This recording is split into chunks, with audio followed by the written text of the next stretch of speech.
the kindest thing that she might have to do is when Armageddon comes is kill my brother and I. Okay.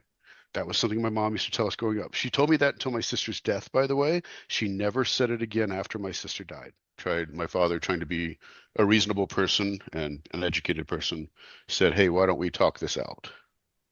And in doing so, he got shot through the neck and he bled to death on our living room couch. And after talking to my stepfather for counseling, he committed suicide. And my stepfather took us all in and said, "This is what happens when you disobey God." And my mom's answer when we were kids, and she used to tell my stepfather this, is that you can't, with young boys, you can't not beat them. The only way they'll learn is through physical violence, and you just got to beat them. And if they're not learning, you just got to beat them more.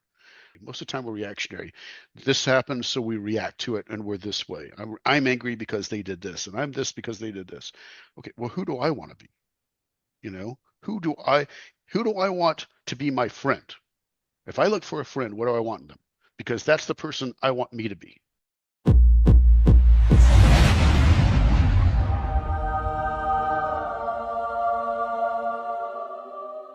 Hey everybody, welcome back to the channel. I'm very happy to have my first interview guest in a long time. Since I have some time off work, I can actually schedule these kinds of things with Mr. Garrett Poole, an ex-JW who has a story that is both tragic and inspiring, and I think it's important that we hear it. So, hello Garrett, how you doing? Glad to have you on the channel.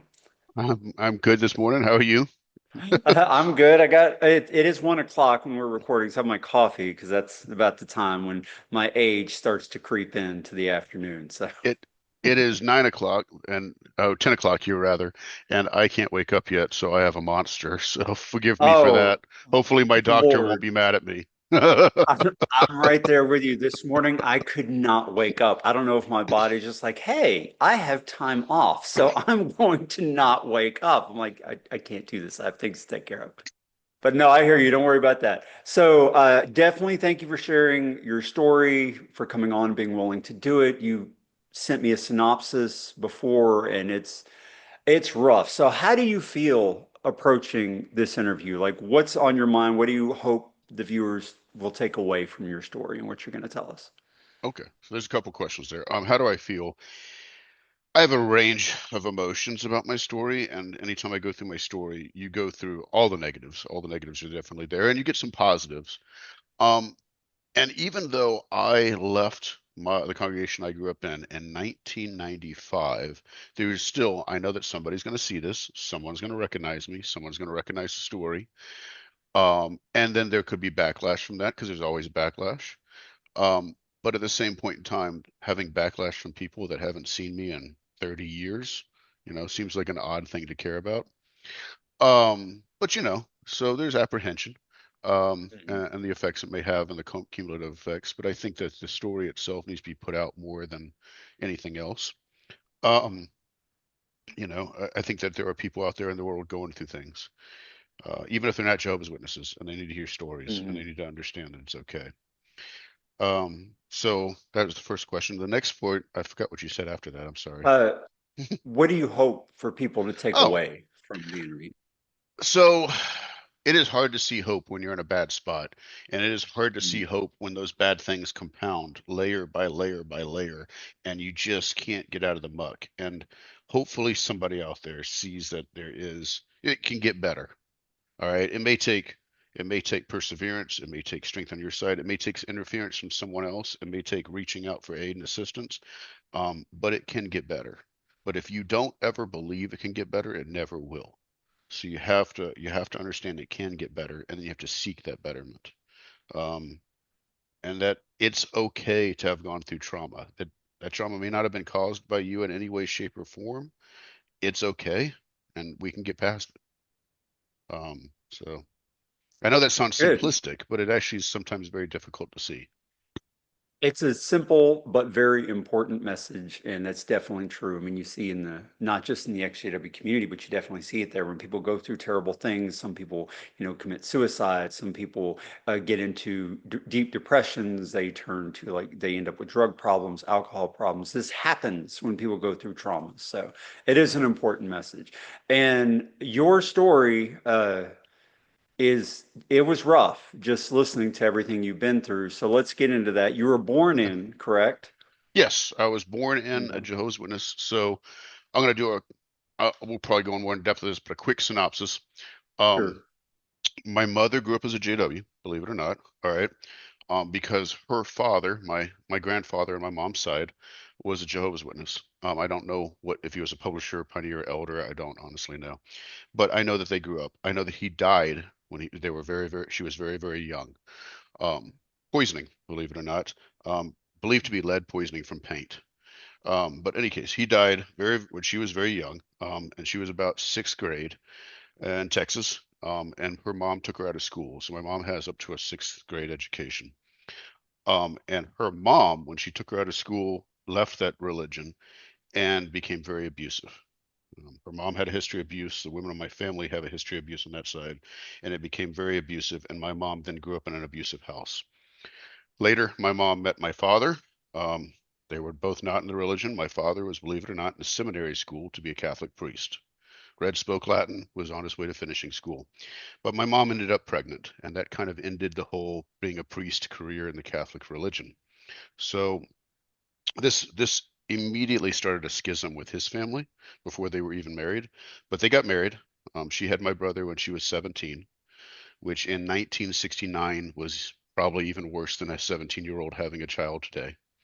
But my father said, "I'm going to raise my child. I'm going to be there for the family." And then when they had a child, they said, we've got to get back to God, kind of thing. And she went back to her religion, and he went with her. By the time I was born, he was an elder in that religion. So I was born into a family with an elder as a father, and that was in 1976, November 16, 1976. So there's just quick history of generational trauma. There's generational trauma on my father's side too. He was beaten by his family. His mom took out all of her anger on him growing up. And then his family saw his priesthood as a way for them to enter heaven. And so they immediately thought my mom was pretty much the devil when she took that away from them. Hmm. So there's a little bit of going on there as well. But there was trauma on both sides. Born in 1976, raised as Jehovah's Witness. From the time I was able to be in a stroller, I was out knocking on doors, and my entire childhood was every Saturday morning, as you, I'm sure, know, in the 70s, 80s, and 90s. You went out every Saturday morning and knocked on doors, and if you wanted to start your time early, you went to a coffee shop and left a track before the meeting, and maybe made a phone call to somebody that was a return visit that you knew would be awake, or you went to washaterias and dropped off for the washaterias some tracks. Or a month or two back, a Watchtower and Awake in a washateria, and started your time, and then you went to the meeting for service and got your service group, and then you went right back out and kept going for about 2 hours, and then you stopped at the coffee shop, and then you went right back out, and about 12:30, 1 o'clock, you decided whether or not you'd go into afternoon witnessing. Pretty So much describes the entire 80s and at least half the 90s for sure, for sure. Well, so it got really tragic for you really fast. So you said, what happened to your father when you were really so young? so because my story is fantastic and it would be a Jerry Springer story, I have things to show. So Mm. Houston Post in August 2nd of night. Oh, I don't know if you can see that. I gotta hit this Yeah, up. yeah, Okay. yeah. Houston Post. I got newspaper articles that I got from what I could Mhm. find. I haven't been able to get back to Houston to get to the Houston Chronicle on microfiche. You got to find them in microfiche in the library. But Mm. August 2nd, 1980, reported the four dead in a family feud in Houston, Texas. So in August 1st, 1980, my mom's stepfather, my step grandfather, who was not in the religion and not a Jehovah's Witness, but was an alcoholic and a heroin user, came over to our house. Previous to that, She had had two sisters by different fathers. So my aunts, if you will, had come. One came to our house to live with us, and one came to my uncle's house to move them out of the home because he was abusing them sexually. They were about 15 and 16-year-old teenage women, teenage girls. So he uh, he got drunk and possibly high and came to our house and knocked on our door a little bit after midnight and demanded what he called his property. Um, and my father trying to be a reasonable person and an educated person said, "Hey, why don't we talk this out?" And in doing so, he got shot through the neck and he bled to death on our living room couch. While he was bleeding to death on our living room couch, um, my stepfather, my step grandfather, don't want to confuse those at all. I apologize. Got a hold of my aunt, took her from our home, took her into the woods in Houston, Texas, and took advantage of her repeatedly. Okay, before he came to our house, he had shot his wife, my grandmother, and he had shot his father. He shot his wife 32 times. So he reloaded and reloaded and reloaded. All right. Um, so Houston Police Department went in the woods to pull him out. And when I was young, I didn't put pieces together, but there were no body cameras in 1980. So Houston Police Department went in the woods to pull him out. And when they came out of the woods, they said he, he took care of the problem when we got there and took care of himself. And I don't know if he took care of himself or Houston Police Department took care of himself, but that problem was that. Um, my aunt got away from the situation. That's actually how the police knew which woods to go into. So that happened when I was 4, or almost 4. It was August, so I turned 4 in November. So 1980. Um, my father died, and there's a couple of things from this that show a lot about my family, and it shows a lot about the people in it. And one is my mother. So my father died on a Friday night going into Saturday morning. Um, it was, it made front page headlines August 2nd in Houston, Texas. My mom sent my brother to school on Monday because she didn't have time to deal with what everything that he is. She doesn't have time to babysit him. She's going through a lot. You can go to school and deal with it there. I don't have time for you. My brother was 11. During the incident, when my father died and was bled to death, my brother grabbed me, went in my bedroom, and hid us under my bed. So, I was 3 pushing 4, and he was 10 pushing 11. Um, so when my brother went to school, when he came home, my mom gave him cleaning solution, a brush, and a bucket, and said, "We're not getting rid of a perfectly good couch. Scrub it until it's clean." And for weeks, my brother went to school, came home, and scrubbed the couch, which tells you a lot about my family dynamic and the house I grew up in. Um, and it shows you a lot of the abuse my mom had growing up, that she thought that was kind of acceptable. So my mom remarried less than a year later um, to my stepfather.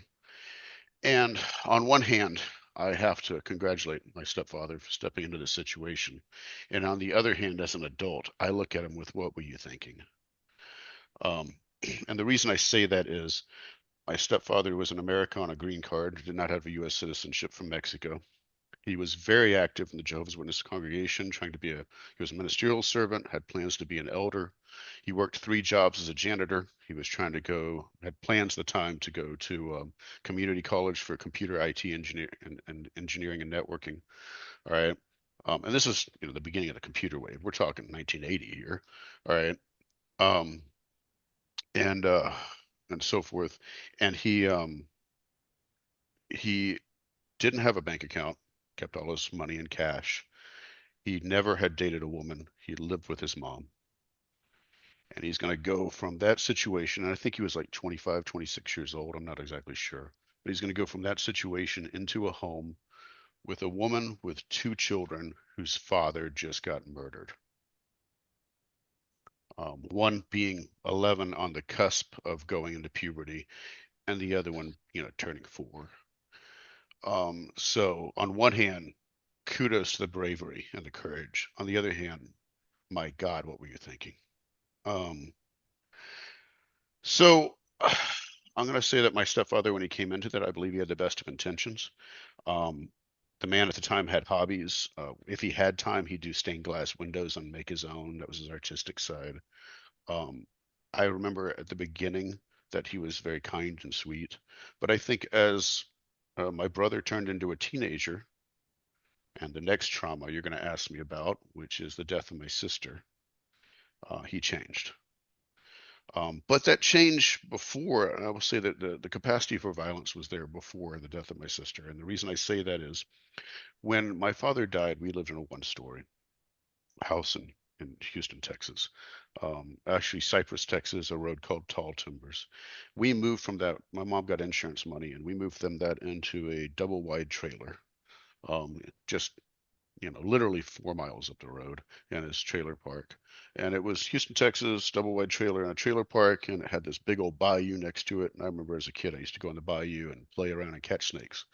And before we moved out of that trailer, we had a dog. We had a dog from when my dad was alive named Sam. And Sam got old, and we didn't have money. And when I say the capacity for violence was there, the solution was that my stepfather took Sam out into a field and beat him to death with his baseball bat because humans are what God cares about, and animals are in subjection to humans, so their lives can be thrown away at a whim. And at the age I was at, I didn't put that together, but my brother did. my brother, my brother understood real fast some things. So, Hurricane Alicia came through Houston and it hit that trailer. And when it hit that trailer, we were in it, and it picked the trailer up off the ground about 6 feet, slammed it back down on the ground, broke about 12 oak trees in our backyard, and put them on our back porch stacked up, which was an amazing anomaly. You'd open the back door, and there was just oak trees. Um, but and it broke one onto a branch that fell on the roof of my side of the trailer, and it caved the roof in about 4 feet. So at the end of that, they were like, "We're not living in this trailer." Good decision. Can't fault them for that. And we moved into a two-story house in a neighborhood called Bel Air. Um, but they made a really bad decision, which was very much influenced by the religion. And I forget the name of the bank loans, but back then you could get a mortgage, and the mortgage for the first couple of years was this amount. But after so many years, it ballooned up to this amount, which was a much higher amount. And by this point in time, he was actually doing, I think, community college and starting his IT. He was getting his college, community college sorted out, starting his IT. Um, I'm not exactly sure when he became an elder, but he was definitely progressing within the religion, taking on lots of responsibilities. All right, so we moved into this 2-story house, and um, they took this ballooning payment, and they took it under the idea that Armageddon will come soon. And if Armageddon will come soon, we never have to worry about paying bills. Okay? We just got to wait it out. There's no way in the world that Armageddon's not going to be here in the next few years. The world's just getting worse and worse on every daily basis. And that was their reasoning, um, which is not the best of future plans. So we moved into that 2-story house, and my sister was born. Technically half sister is my stepfather and my mom, but she's my sister. Um, and my sister lived for 1 month, I mean 1 year and 1 month. So um, to go into my sister, which is another question you probably have, my mom and my stepfather were having an argument over who should watch my sister. Neither of them wanted to, and both of them wanted kind of a break and relaxation. And they argued, and it ended up my stepfather was like, "I'll watch her." And then he changed his mind. My stepfather told my brother Scott to take my sister, who, by the way, just I'm sorry, I'm getting yeah.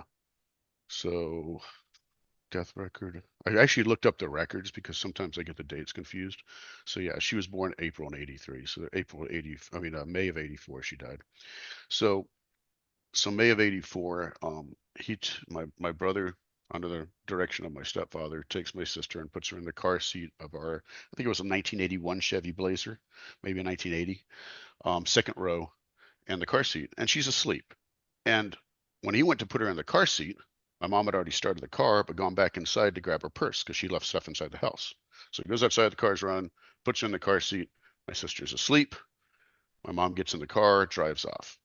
My mom goes to a hair and nail appointment at another Jehovah's Witness's house, does her hair and nails, and she's an hour in the appointment, and she suddenly has this flash and vision that her daughter's in the car and goes out to the car. And I'm not joking you. When you read the newspaper article, all right, it literally says she realized her daughter had been in the car for about an hour in the middle of the appointment. All right.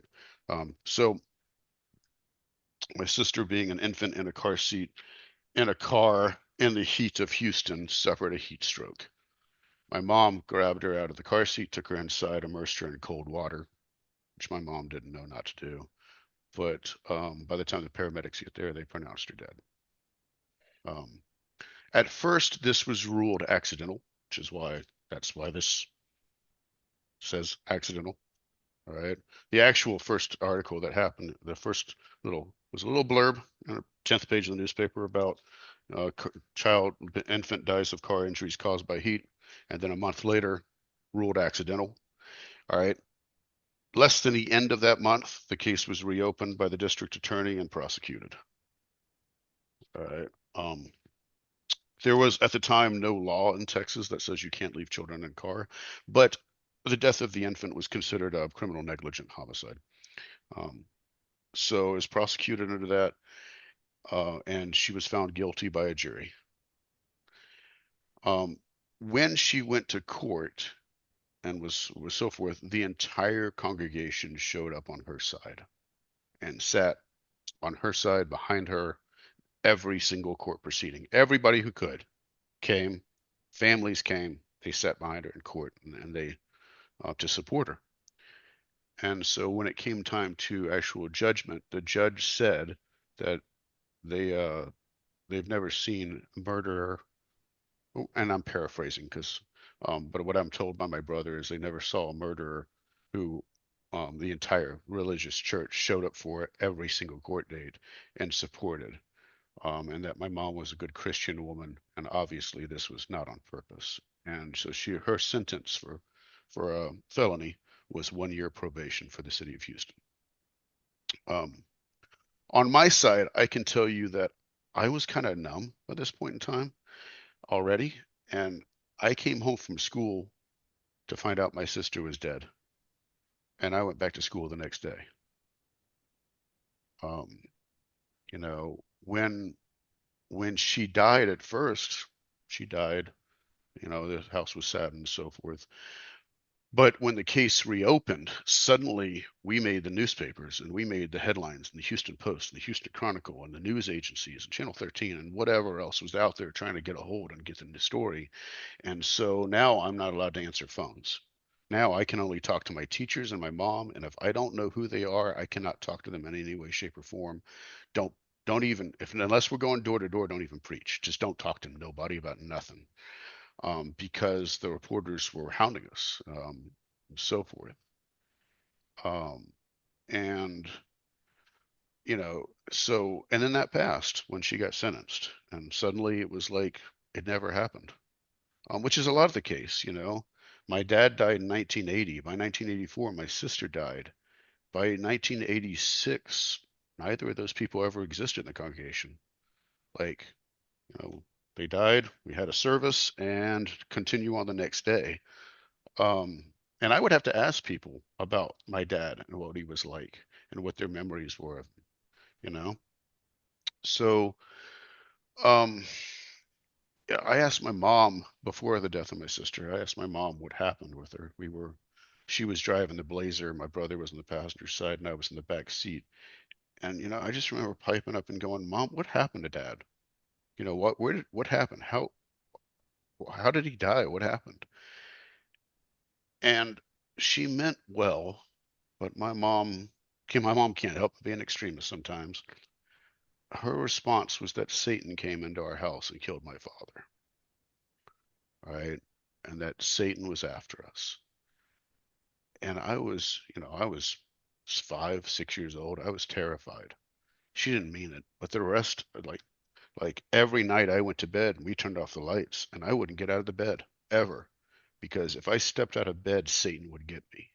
Satan came in my family, in my house, and he took away our sense of security. He took away our future. And as I grew up and I continued to grow as a late child, going into my teens, it became a story of everything since that point has gone worse and worse and worse. Um, and that molded into when I was a teenager, early teens. I used to think that bad things happened to our family because we could take it, and that kept people that couldn't take it from having to deal with it. That somehow we were cursed, or somehow whatever it was, that and just to deal with it, just to suck it up and deal with it and keep on going. So, that was my sister's death. Um, and as an 8-year-old kid, I shouldn't have been numb already, but I kind of was to the death and everything. On one hand, I was dealing with stuff I should never have dealt with, and on the other hand, I wasn't mature at all. And the reason I say that is my mom, her reaction to that when the whole congregation showed up is she became a pioneer, and then she was a pioneer from that point in time to the time I left the house. I left that house in 1995, you know. So from the time I was 8 to the time I was 19, she was a pioneer. And this is back in the old days. We did 90 hours a month. I think the standards are lower now. 90 hours a month pioneering. Um, I think that it also kind of broke the last straw of my mom. My mom, I think, became a broken person after this in spirit. Whatever there was there that was left. And I think what the kindness that was in my stepfather that could be found, the part of him that had hobbies, the part of him that was human, it broke him too. Because shortly after this is the troubles with my brother started. And in that two-story house, before we went through bankruptcy, before it was foreclosed, before we lost our home, they started fighting and they started arguing. And Scott was going through well, pardon me, I try not to mention names, but my brother was going through his teenage years. He was interested in women. He thought the world was an unjust place, and he's very, very vocal. My brother isn't like me. I'm quiet. If you get me angry, I go quiet. If you get Scott, my brother, angry, he goes vocal and loud. I'm angry, and everyone's going to know it. We're going to stand up against this injustice, and he's still that way to a point. So, they got into it, and they got into it a lot, and it, started with discipline and spankings and beatings. And before it was done, there was an imprint in our living room wall of the size of my brother when my stepfather put him on the wall. And I can't tell you what the fight was about because there were so many fights on so many days that it was just another day of the week. I grew up. I mean, I woke up, I went to school, there was a fight, I ate dinner, I went to bed. Okay. Like I can't, it was probably um near the time that he was leaving our house and he was about 17. He was interested in a woman in the congregation that later on they got married. Um, my stepfather said, "You have no business even in being interested in a woman that you can't support. You don't have a job, you can't support. Therefore, you don't date, you don't see, you don't talk to, and you don't look at." Um, and then they got caught seeing each other and going out on a date and so forth. And my brother was never disfellowshipped, but my stepfather always insinuated that they were doing things that they shouldn't have done and should have been disfellowshipped. And so there was this big, huge fight going on in the house. So the funny thing about it is that my brother was an avid JW. He believed it. He believed it was the religion. He believed it was the truth. Um, he may not have. later on, when he moved out, he didn't attend every single meeting because he was trying to make a job for him and his wife and a family. But he was, every time he got a chance, he was going to meetings, he was going out in service, he was doing what should be done. And he was never good enough, period. It was Quick never enough. question Yeah, go ahead. about your stepdad. While he was being abusive to your brother Mhm. and they were fighting all the time, was he serving in any kind of capacity in the Yeah. congregation? He was going from ministerial servant and he became an elder. So he was an elder while this was going on. Yeah. By the time my And brother, yeah, there's, okay, so there was no impact or repercussion. Were people aware of this? Like, or was it just a family secret type situation? I think it was elder body secret, but the elder body considered my brother to be rebellious. Mm, mm. I think the elder body considered my brother to be rebellious. Um, and you know, my brother, you got to look bad and you got to feel bad for him. So when I was a kid, when I was born, my brother was 7. All right. Now, keep in mind, my brother was born, my mom was 17, my dad was 18. They were no business having kids.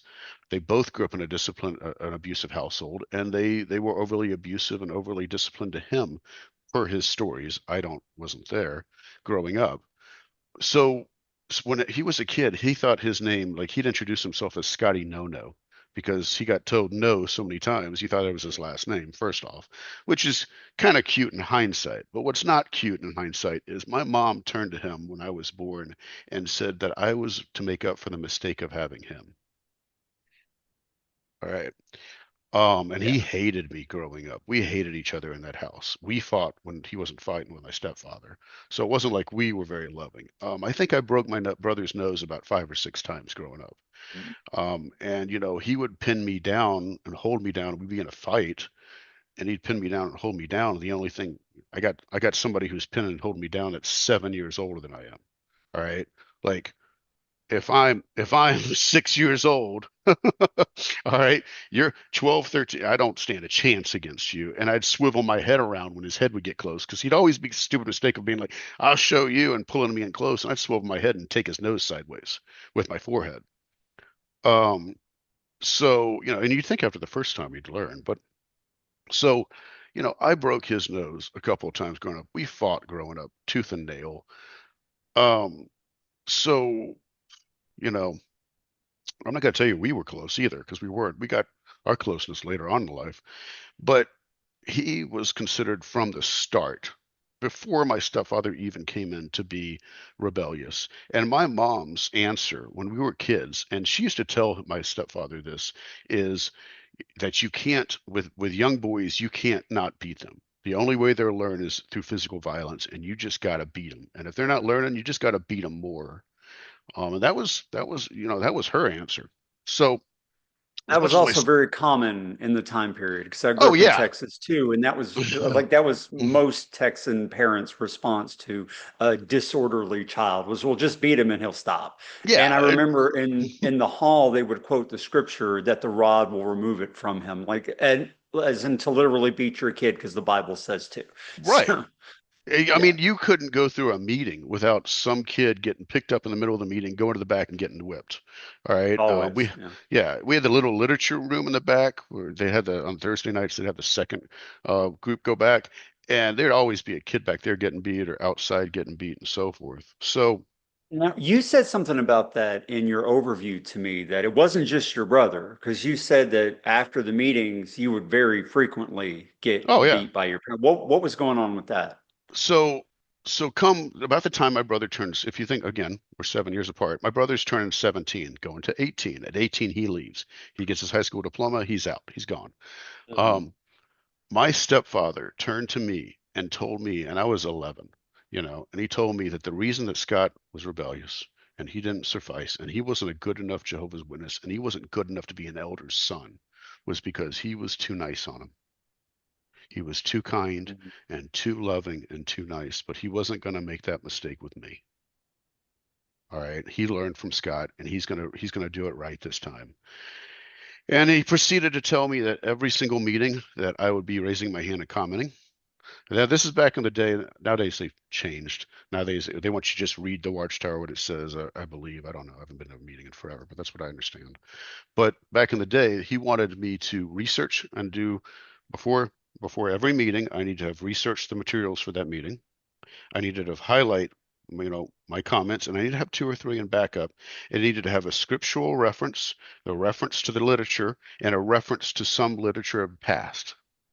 So I needed to find out, okay, well, this verse says this, and if we, all right, and in this quotation, in this paragraph, it's used in this way. And if I cross-references that to the biblical literature and I go to the 1979 Watchtower, page 12, it had this to say about that same scripture. So what we can learn from this is at 11, yeah, and then proceeded after every single meeting to tell me my comment wasn't good enough to be his son and an elder's son, and hit me.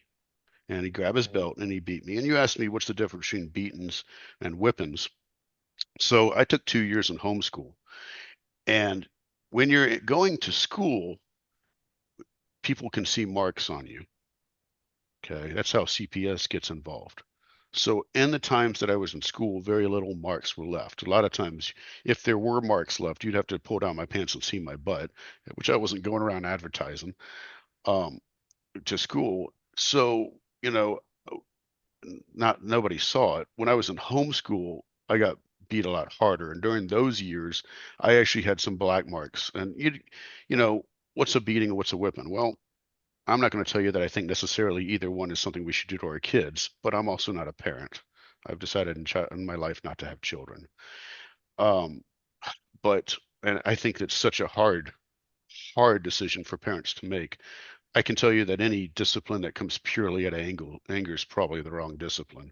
And I can tell you if you hit your kids hard enough to leave black marks across their back, their butt, and their back of their legs, and a whip around to the front of their body, including sometimes hitting your crotch, that lasts for up to a week. You probably hit them too hard. Um, When did you start homeschooling? How old were you when they did that? so they decided when I hit sixth grade and back at the time, first through fifth grade was in elementary, and then sixth, seventh, and eighth in middle school. So I hit sixth grade, and they said, well, if I was in sixth grade, I'd be exposed to eighth grade kids, and they're horrible. They're watching porn and they're doing things, and they're just the worst people in society, and they don't want me to any of that. So sixth and seventh grade, I was homeschooled. In the middle of that sixth and seventh grade, after this was after my sister had died, we had moved from that two-story where we got foreclosed on to a one-story out in the way boondocks of Houston. We lived there for 1 year. Um, and then we couldn't afford living there anymore. And my brother moved out of that house. That was the last house he lived in with us. And we moved into a mobile home that we rented from another JW group on a lovely road in Houston, Texas named Meadow Vista. Now they've demolished that house and they demolished that trailer after we moved out. It was actually the trailer was condemned by the city of Houston as not livable for humans. The house later on, when those JWs, I believe, moved on, it was demolished by the city of Houston too. Tons of rats came out of it, I'm told, when they bulldozed it. Doesn't surprise me.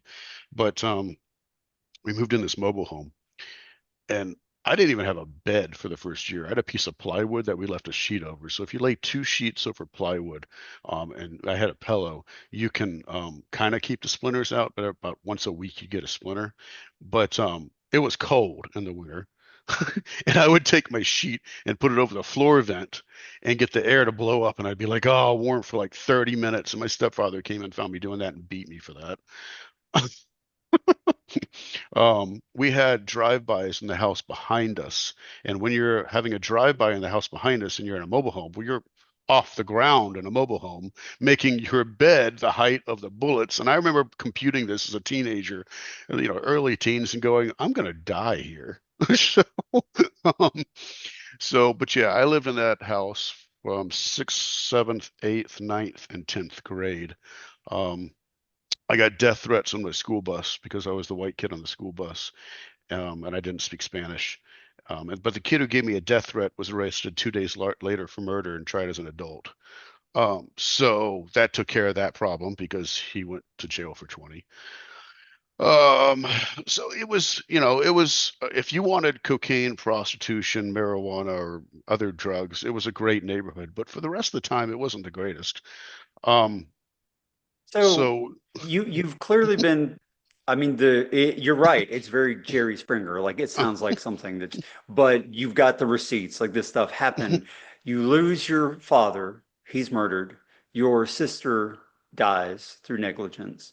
Your brother is abused by your stepfather. Then you are too, and you live in a terrible neighborhood where all this violence can persist and is worse, and you have to be afraid. How does all this impact you now? You're in high school, you're in 10th grade, 11th grade, whatever. How is this impacting you, your worldview? That's question number one. And the second question is, how did your parents justify this kind of behavior through the lens of Watchtower and Jehovah's Witnesses? In fact, answer that one first, because I'm very curious. Like, how did your parents view or justify all of this terrible behavior while being in this religion, which, as bad as it was, would say, for the most part, that those kinds of things were unacceptable behavior? Like, how did they justify it? so I'm gonna go to the justify first, but then I have to come back. Yeah. Um, so first off, where do you differentiate in my mind is hard to, this is what the question in my mind is. What do I differentiate between how would my parents have been if they were, I don't know, Muslim or Catholic or, Mormon or any other religion, Presbyterian, Baptist, where does the religion end and their personal abuse begin? There is generational trauma in my family. My mother's line comes from a house of prostitution in Texas. We can trace it right back to LaGrange. So, you know, there is generational. So I think that she would have been abusive regardless of which religion. But I think that when your religion says, hey, you know what? You should beat your kids more, and you should beat your kids more. And from the stage, rebelliousness needs to be practiced out, and you should beat your kids more. And this is the 80s. Oh, you have long hair. All right. This is an intolerant religion towards anything that is not its own. They're calmer nowadays. I got it. They're still intolerant, but they're calmer about it. But in prep for this, I was like, man, am I blowing out of proportion? Is it really said that much? So I went and looked up, the Proverbs, he who spares the rod spoils the child line. And I looked it up in JW.org, and you see it, I think it was like 20 or 25 times between 1980 and 1990, just on their quick reference list that I counted. Um, and for every time it's printed, it's said from the pulpit and their preachings on Sundays and Thursdays, even more, you know. And then my stepfather was trying and always trying to he was trying to be the better elder and have the perfect family. All right. And I think that we had like as much as I was whipped and I was beat and my brother and so forth, we were the good kids. I didn't have a double life. All right. I didn't have friends at school. When I was a kid growing up, my mom told me not to make friends at school. Why would you possibly make friends with them? They're dead. They just don't know it yet. All right. So I went to school. I didn't make any friends with any of those kids. Hi, how you doing? Bye, whatever, and went home. Nobody, I didn't hang out with anybody after school. I hung out with only GW kids. I went in service every Saturday. I went to 3 meetings a week. I studied for those meetings. All right. I started preaching on the theocratic ministry school back when it existed when I was 8 years old. All right. I'm the one who gave the 1914 talk on the scripture in front of the circuit overseer when he came. I'm the teenager who gave the kid from the talk on young people ask book on masturbation. All right. I was a great kid and I tried to do everything right and it just wasn't good enough. And it never was. And because it was never good enough, the beatings never stopped and the whippings never stopped. I listened to when I was a teenager. My brother had moved out. Carry on my wayward son. Oh man, I listened to that in my room, and my stepfather threw a fit. That's a song about a rebellious teenager. A rebellious child. What are you thinking? All right. I listened to The Cure, and he got mad. So I started hiding all my music. Um, so forth and so on, man. It just never was enough. And and the lens of being a JW, our presentation, I'm sure, to the congregation, when before I wasn't baptized till I was 18. All right. And the only reason I was baptized is because I said, hey, as a strategic move, this will get my stepfather off my back. And then when I leave, he'll never talk to me again, which is kind of using this fellowshipping against them. All right.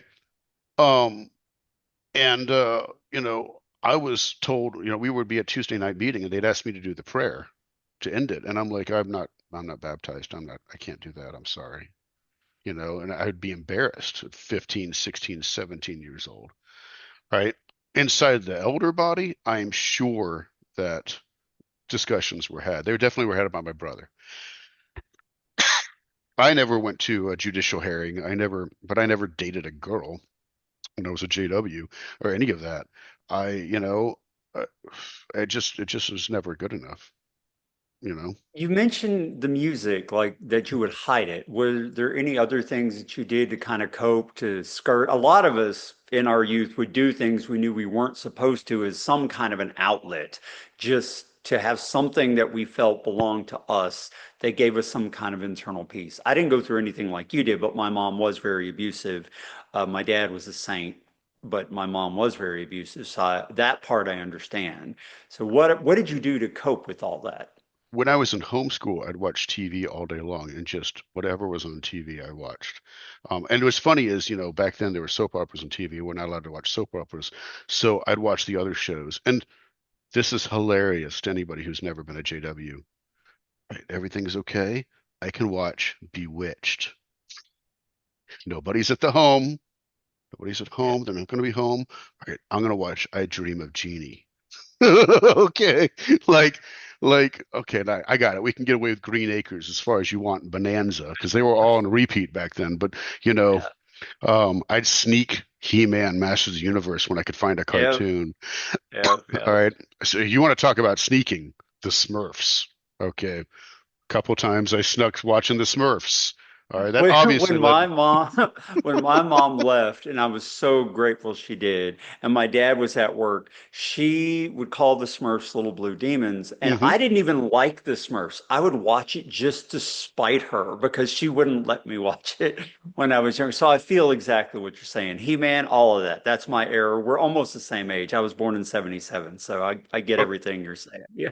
My stepfather one time in his progression, his spiritual progression, sat us down, especially me, and let me know that up until now he'd really enjoyed watching Thundercats, but he believes that now that he's analyzed it, that this may be a push towards bestiality, and as such, we were no longer allowed to watch that in our home.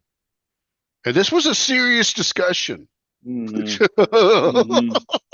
It always, looking back on it, I realized that most witnesses in our era didn't really mind violence No, in movies and television. Like that was fine. But sex is. anything even Mm, close to sex, you yep. had to turn it off. And it makes sense now looking back because we worship such a violent God. Like we were expecting the destruction of everything and everyone who wasn't a witness. So violence, we were fed that every time we Yeah. went to the Kingdom Hall. It was in all the literature, violence, violence, death, murder, destruction. So that just wasn't a big thing to us. We were so desensitized to that. But sexuality was so demonized that anything at all, that repression would kick in. And no, no, no, we can't watch that. So the answer to your second question is books. I mean, the second part of that answer rather is books. Besides the TV shows, I read. And again, my mom didn't have any more than a sixth grade education. That's not her fault. I don't want anybody holding that against her. All right. My stepfather has a bit more education, but he's not a reader. English is his second language, first off. That's definitely got to be hard for him. Secondly, he's dedicated to Watchtower, Watchtower, Watchtower, and the rest of the time when I was growing up was a little bit of college so he can get his IT certifications, and then he got his job and never got any more certifications, and it went back to Watchtower, Watchtower, Watchtower. I mean, why would you read anything that wasn't produced by them? So they didn't check books. They didn't really understand that what I was reading. And when I was homeschooled, the first year I was homeschooled, And this story is going to blow your mind. The first year I was homeschooled, my mom kept me at home in that horribly rough neighborhood. The second year I was homeschooled, she thought that that wasn't really good for me. And we had a library in our area, and she dropped me off at the library. Okay, I'm in seventh grade.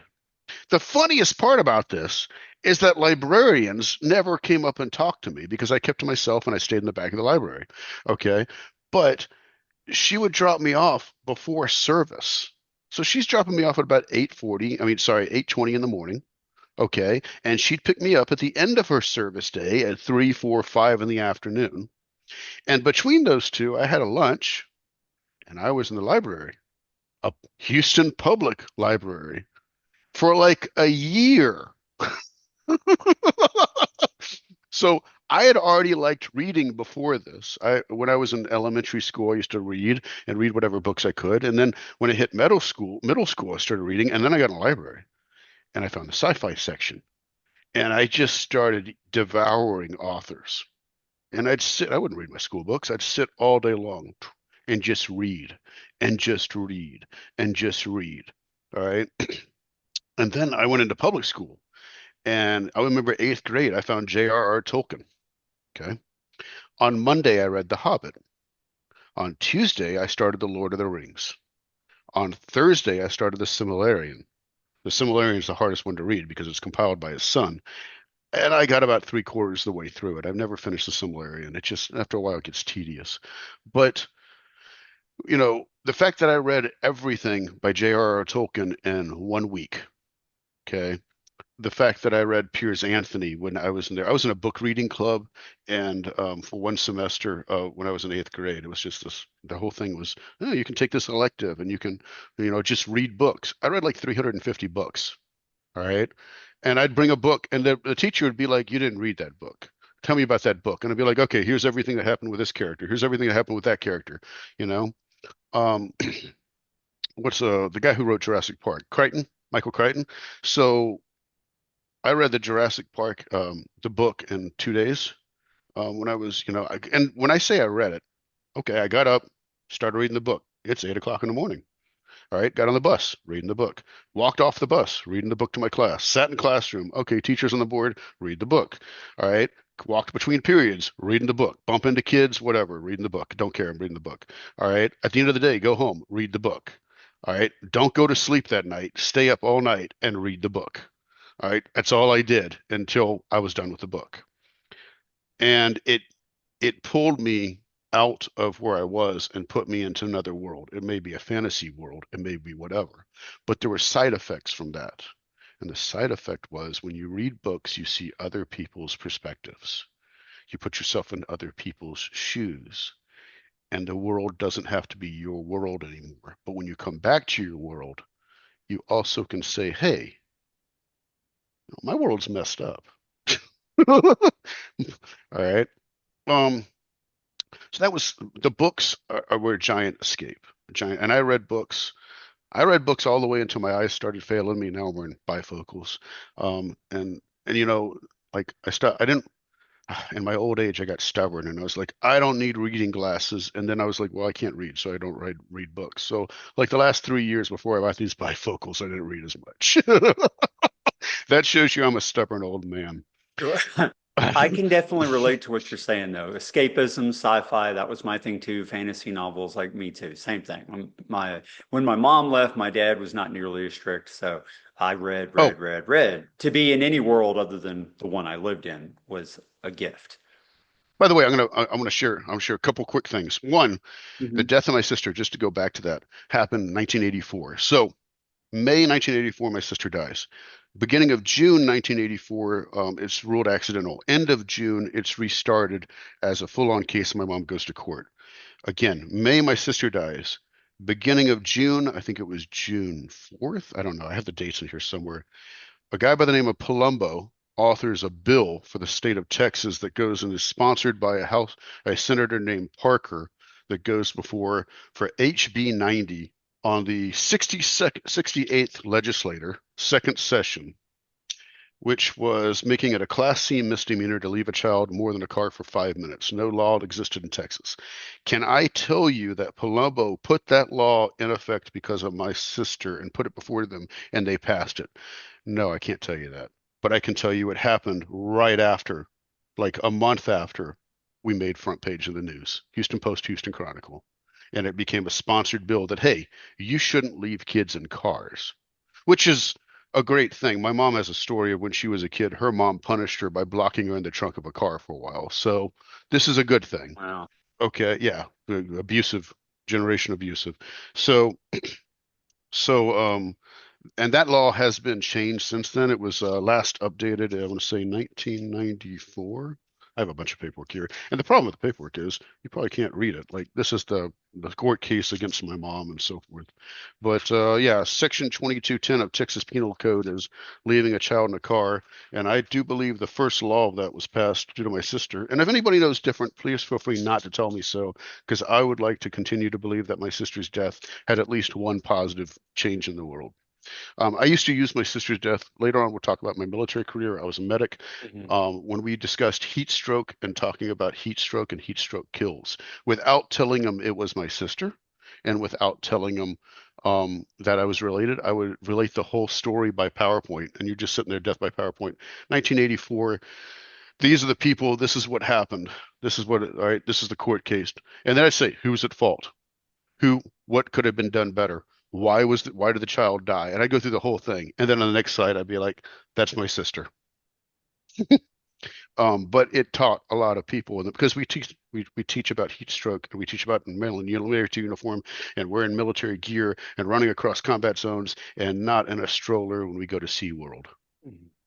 And I So, want to get into that next, but first, as if this wasn't enough tragedy, you mentioned three other things: your nephew, your uncle, and a close friend. What happened with those? And then we'll get so, into you actually leaving the religion.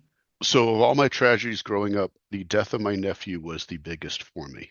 That's the first thing. I was numb to my father's death, and I was an 8-year old numb to my sister's death. And my brother moved out and he got married. Sorry. Okay. He got married and he had a beautiful baby boy, my nephew. My nephew was born and they were active Jehovah's Witnesses. All right, they're in the church. He was working, but he had a full-time job and he didn't make every meeting and he didn't always make 10 hours a month, but he at least made 5 hours a month and he hit every meeting he could. And the wife was going to every meeting she could. And they were dealing with being a young couple as a JW and trying to find their way, and it wasn't good enough for my stepfather. And they were, although not disfellowshipped, he had already disowned them, and I was not allowed to talk to them or answer the phone. And then my nephew was born, and my stepfather and my mom got together, and in their arrogance, decided that they know what's best, and they're going to re-include my brother back in their life so that they have access to my nephew, and therefore they can make sure he's raised right.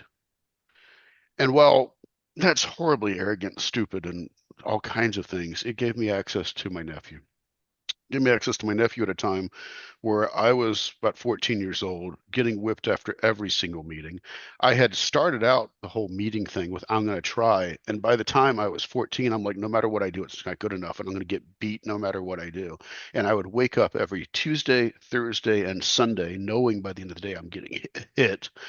All right, possibly on a Saturday if my field service wasn't good enough. And on top of anything else, like I was late on a curfew 2 minutes one time. Um, so on top of anything else that happened, all right, you said this and this person reported it and blah blah blah. So I got access to my nephew. And I got access to my nephew when at the time the whippings were decided they weren't working and I was getting grounded on top of whipping.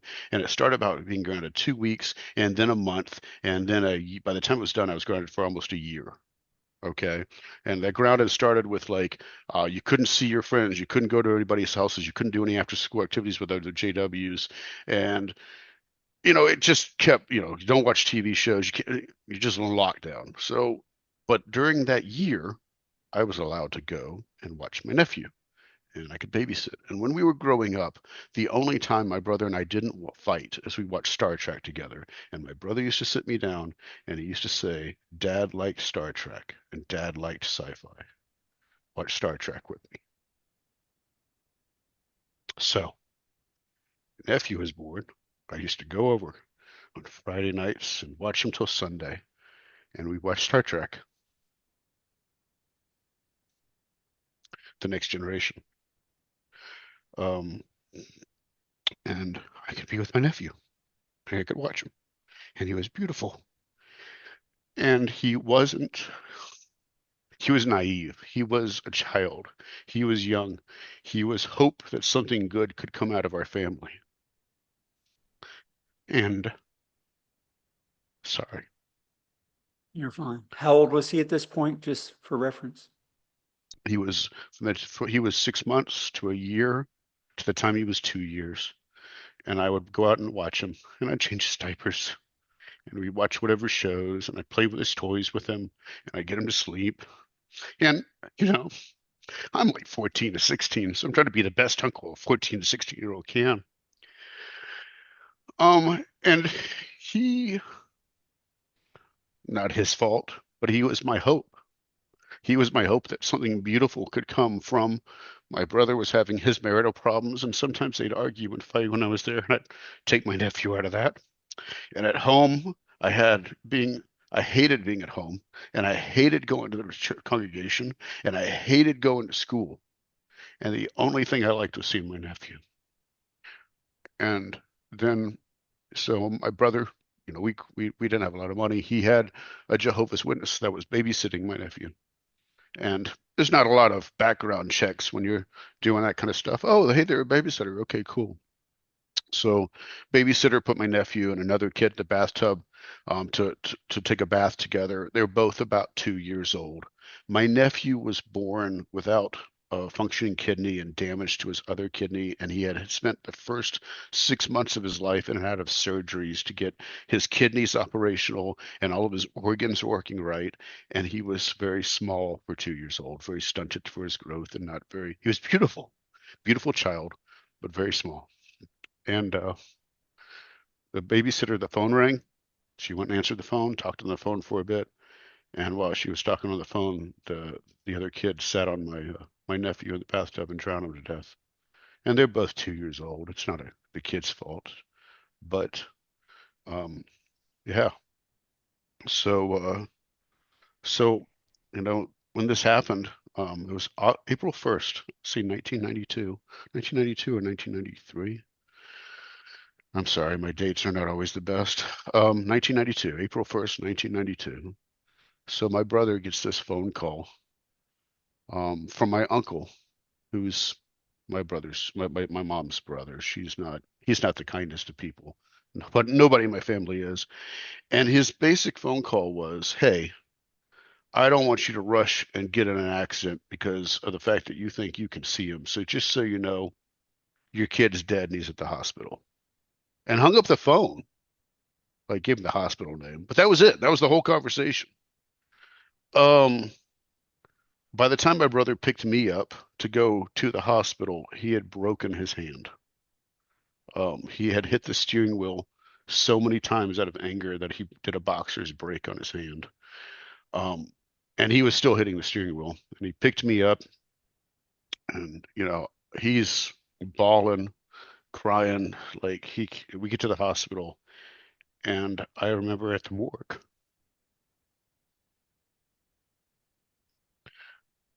I remember, you know, I remember at the morgue watching my brother take a lock of hair from my nephew and identifying the body.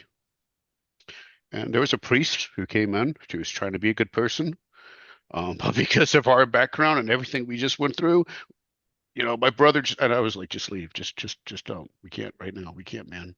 Don't. Um, a couple things happened from that. First off, that sent me into a spiraling depression of my own that was horribly deep and dark. I did not believe that there was any hope. I didn't believe that there was anything. One of the decisions I made at that age was I will never have children. I will never go through that pain again. In my old age, I look back on that as maybe a form of cowardice. At the time, it was what I did to survive in my mind that I would never ever feel this much pain again.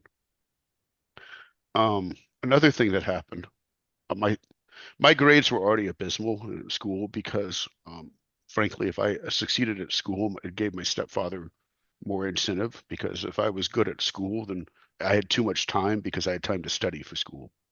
All right. So already there was my grades weren't great, but I came a straight up D average. I slept through school.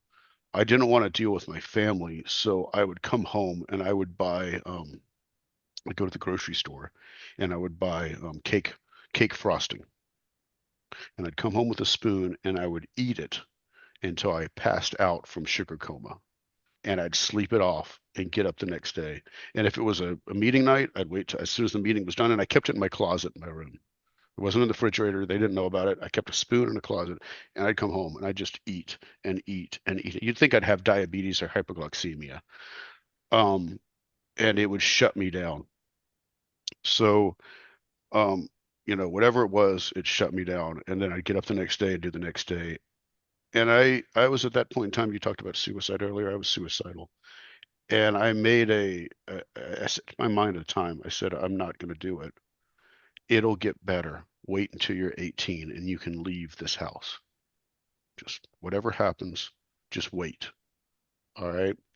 And then I got to tell you, I felt guilty because I never left the house till I was 19 because I graduated school at 19. I didn't do my math correctly, but I actually felt guilty about not following up with that in my early 20s. Like, oh, I broke my own oath to myself, which again, in hindsight, is ridiculous, but it tells you the thinking. Like, I said something and I'm going to stand by that even if it defeats me. Um, but my nephew's death was the last straw that broke me, and it broke me for years. I I could not deal with it through my 20s. I'm 49 years old and I still have emotional responses to it. At the same point in time, as horrible as that is for me, my brother, who his dad died when he was 11, his sister, who he was very close to our sister. I was 8 when my sister died. Scott, he was 16. So his very close six, she dies. Now he's in his early 20s and his son dies. And his son dies. Now, previous to his son's deaths, he had lived 7 miles from our house. And this is back when I lived in the rougher area of town. And he walked to our house once. Says, I'll do a brisk walk for a little bit of physical fitness to the house. Went into our neighborhood. And when he entered the neighborhood, a patrolling policeman picked him up, threw him against the cop car, and frisked him and searched him and said, Why are you walking here? And my brother said, I'm walking to see my family. And the cop told him, first off, white families don't live here. He goes, no, this is where they live. This is their address. They just don't leave a lot. And the cop said, and he said, white people do not walk in this neighborhood. You're either buying or you're selling or you're looking to die. Um, so that kind of scared my brother. So my nephew died. There was insurance money from it. My brother took insurance money and found a house in Houston. Found a house, put about $30,000 down on this house. Little quaint, 1 story, 3 bedroom, 2 bath.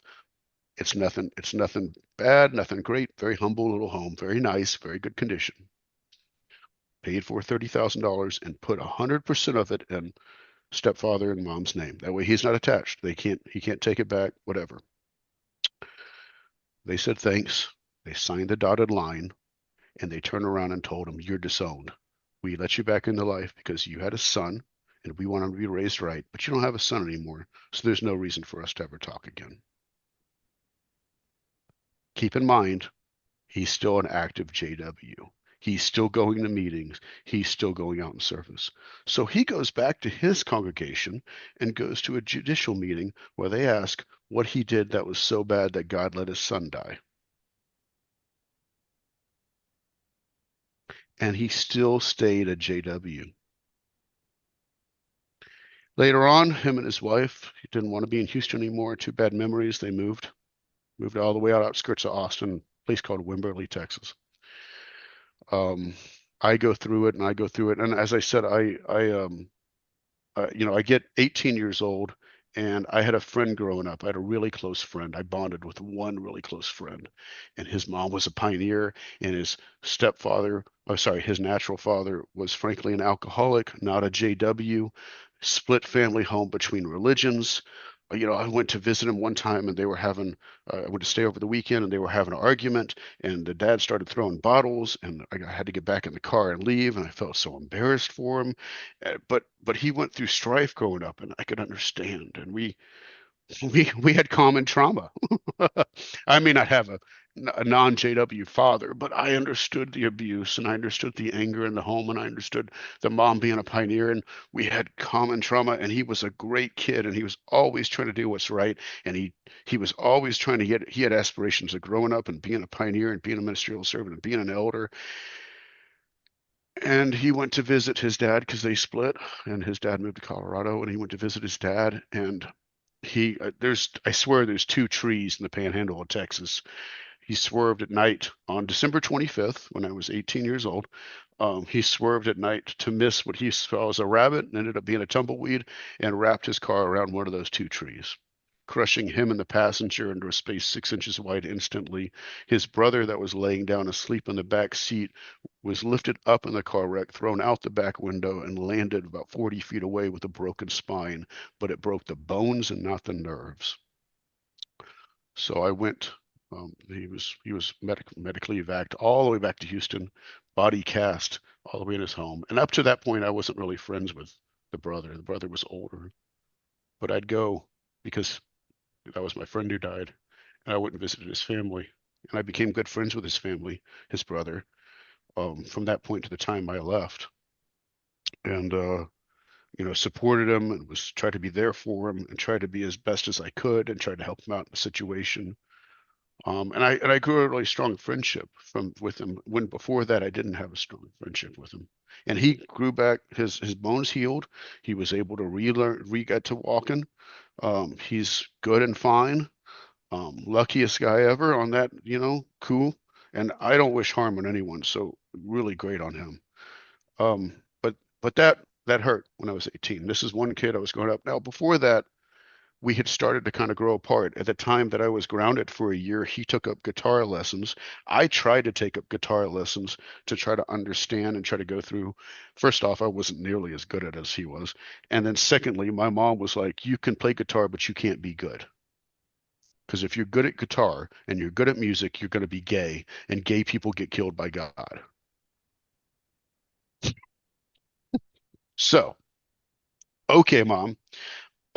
So yeah, but I didn't last long. And we, from that point in time, looking back on it, he was trying to differentiate and find other friends, and I saw him going away, and I tried to grapple on to the best and closest friend I had. But at the time, it was hurtful. Um, and I ended up having a group of like four friends before I left. His brother that got injured and three other ones. And we kind of had this like little tight knit group that we hung out with each other. We were the after meeting crew or whatever you want to call us, in my teenage years. And when I wasn't being beaten, I wasn't grounded, I hung out with them.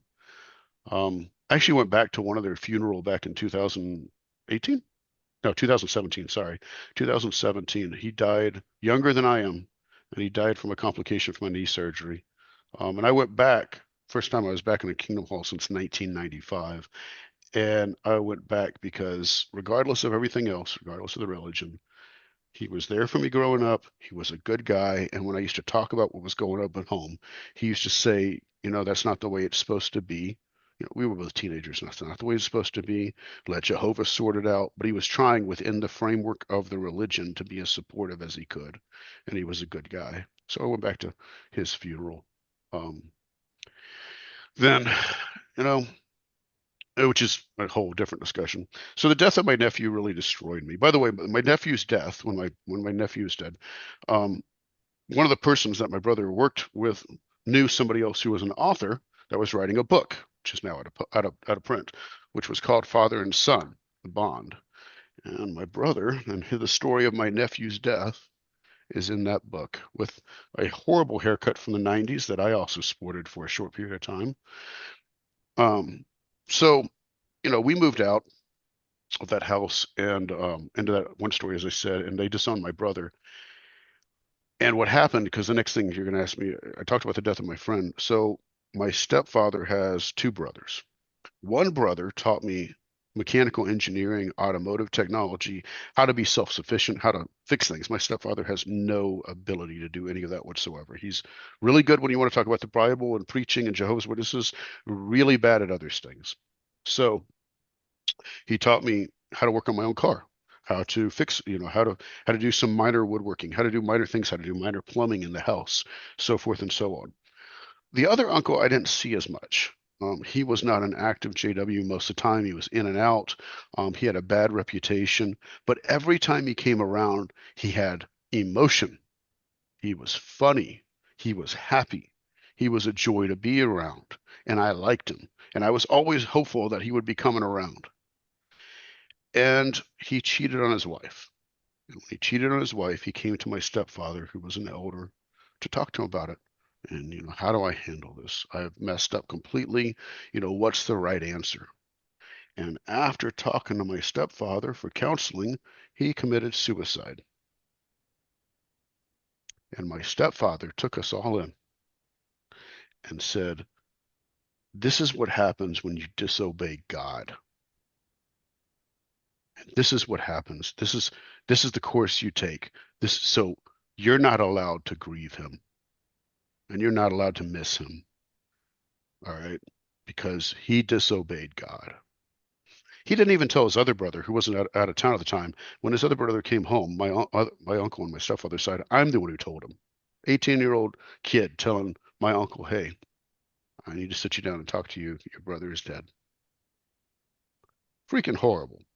So the beatings are continuing, and they're kind of pandering off a little bit as I turned 18. I think my stepfather was starting to just get burnt out, but he made an ultimatum. I was turning 19, and I was graduating high school in April, and he made an ultimatum of you. And this is what he told me. He told me there's two important things. He said, "You're not like your brother.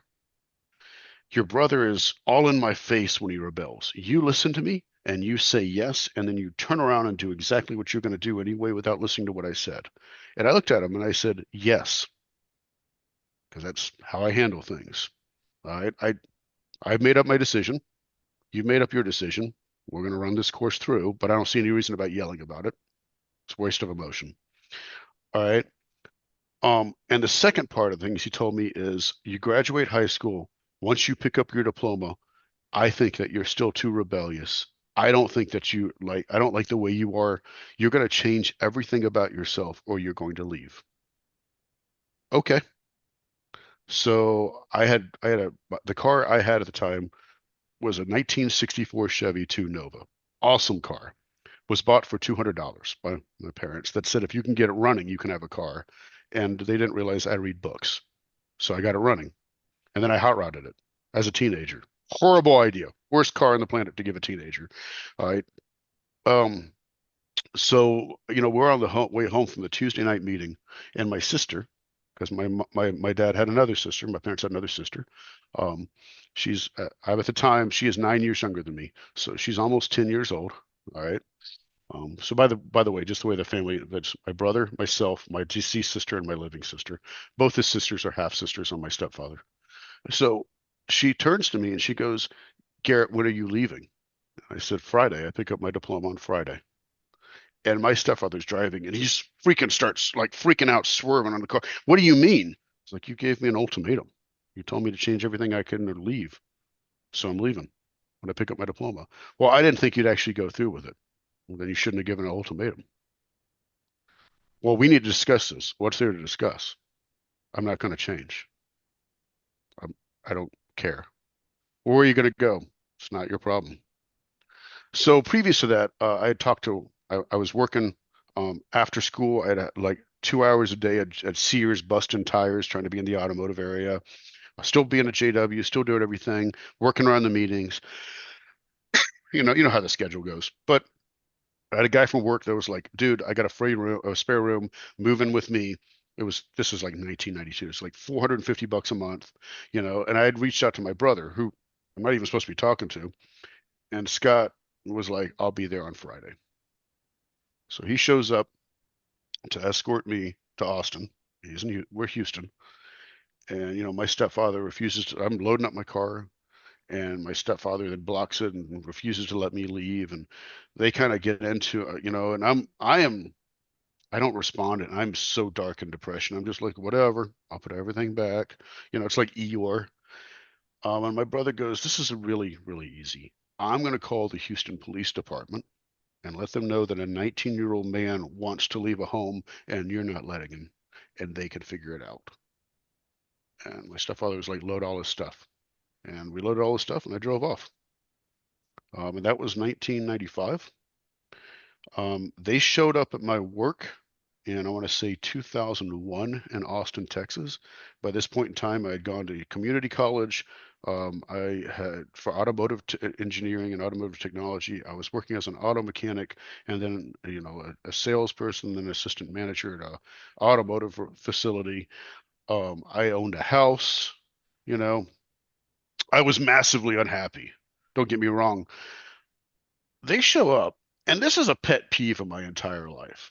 I don't know what it is when you're not the person who yells. Somehow people think you can't make your own decisions.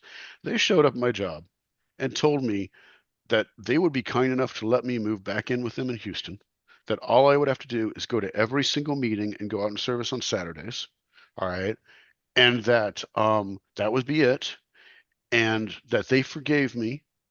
And I said, I have my own house. I have my own job. I have my own career. I have a girlfriend. And they said, oh, all those things you don't really care about. You want to live with us. I was like 26 years old. You know what I mean?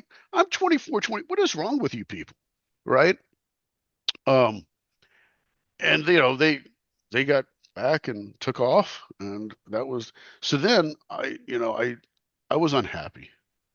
And while I was unhappy, and I was visiting my brother who lived in Florida by that point in time. Um, this is 2004. 9/11's happened. We're at war in Iraq and Afghanistan, and I stopped in a recruiter's office, you know. And at this point in time, I had gotten burnt on customer service. It's not my fault the car broke. I didn't make you buy the car. I didn't make you buy or parts for the car. I didn't make you try to fix it yourself and drive the bills up. I didn't manufacture the car. I didn't manufacture the parts. No, when I fixed your alternator, I didn't touch with your rear differential that's now leaking. You know what I mean? Like it's a non-winning industry because no matter what you do, people are never going to be happy. Nobody's happy the car broke. Nobody's happy how much it cost. It can never be fixed fast enough, and it's always too expensive. It's a negative engagement from start to finish with every single person for 10 years. And I was like, I can't do this anymore. I used to love cars. Now I hate them to the point where I had rode motorcycles and that's all I was riding. I wouldn't ride a car no more. From 2001 to like 2004, I didn't own a car. I just owned motorcycles in Texas. Whatever weather it is, we're doing a motorcycle. So So I was walking in this recruiter's office, and I kid you not, I told the recruiter, I'd rather be shot at than work on another car. And he said, we can do that for you.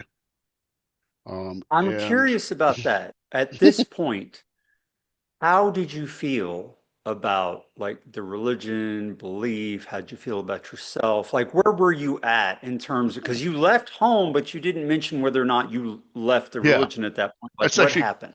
great, great question. So when I left home, I believed the religion. Um, I just didn't believe, I believed the religion, but I also believed my stepfather. Congratulations, in a way, he won. I wasn't good enough. All right. When I was a kid growing up, another thing my mom used to tell me was that Scott and I both, my brother and I both, are rebellious. And because we're rebellious, God's going to kill us in Armageddon. But when Armageddon comes, my mom may have to do the kindest thing possible and kill us herself. She'll be killed by God because she committed murder. But because God didn't kill us, we will get into the paradise and have a chance to change our ways and live forever as part of the great crowd. So the kindest thing that she might have to do is when Armageddon comes is kill my brother and I. Okay.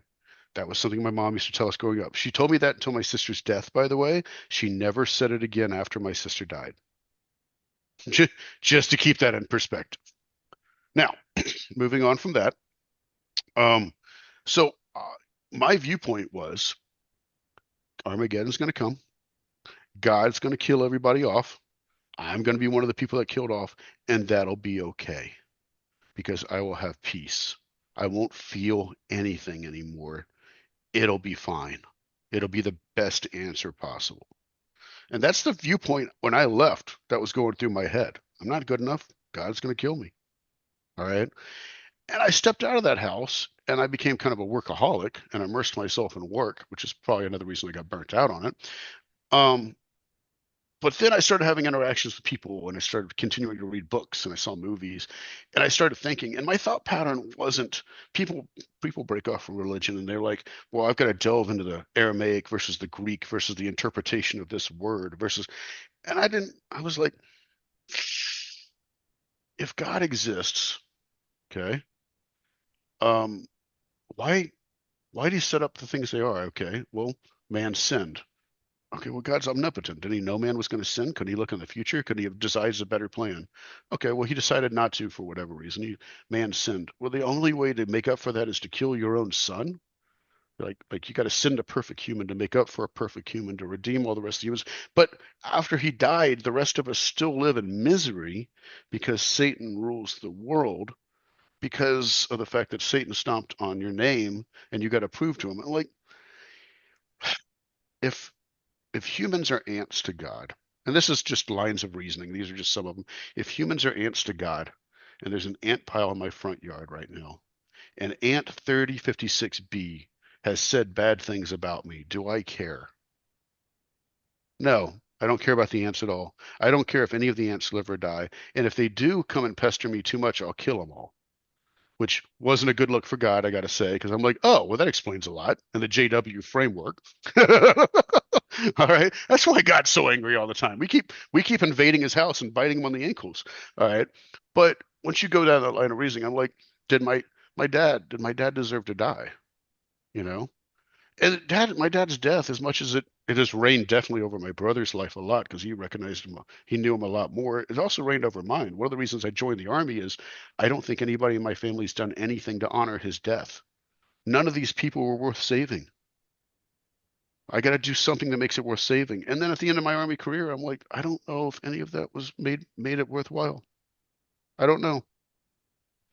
Um, What made you decide to go from the auto industry to join the military? Like, what was it? Because you said you started to doubt, which makes sense, but what was it about the military that drew you to that, given your background and everything? What was it? so I didn't really think of the military as any more than a way out. I lived in a house that I owned. I was renting out a couple rooms to people. I had a girlfriend. I wanted to keep the girlfriend. She was actually a great person, and that ended up souring. And frankly, that was because Mhm. of me. I had many of the bad things they teach you at JW still in my 20s on how I dealt with women. Um, but the the I was not happy with any of it. I wasn't happy with my career. I wasn't happy when I was twiddling thumbs outside of the career. I'm like, I need a whole change. And believe it or not, the military gave me a whole change. Um, and it gave me some other things I needed. I needed a broader view scope. I needed a view scope that was outside of Texas. Houston, Austin, only places I knew. All right. I needed to interact with a lot more people from varying backgrounds to expand my horizons. When I was growing up, as much as I may hate it in hindsight, I had a system and orderly. You knew what you were doing every single day. Okay. If you asked me in 1984 what I would be doing on Tuesday of 1992, I would have told you going to school and going to the Tuesday night meeting because you knew what you were doing every single day. Period. It was an orderly system. When you wake up, what meeting you go to, so forth and so on. This is your free time allotment. This very little. This is the rest of the time.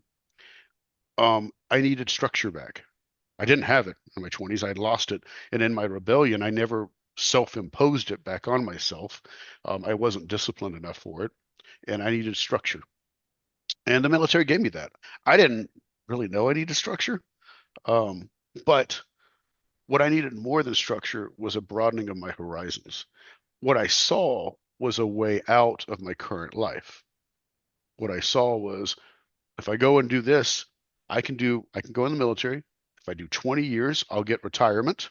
All I've got to do is 20 years. Right now in the automotive industry, I will do this to the day I die, and I won't know if I'll ever be able to get retirement. But if I do 20 years in the military, I can get retirement, make rank maybe, and then from there, once I get retired, I can do whatever and build on top of it.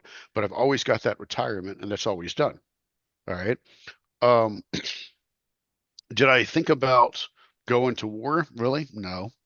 Um, I didn't. I wanted to be a helicopter mechanic. I was an automotive mechanic. Helicopter mechanics make really good money. All right. There's very few of them out there. You kind of, I mean, it's compared to automotive mechanics, it's a chill job, and I was still in mechanical. So I went to the Army and applied to be a mechanic. And this is hilarious. So I tried, I score well. Hard to believe I read a lot, right? So I take the ASVAB and I score a 97 overall. And they break it down into like these different scores. And what they really care about is called GT.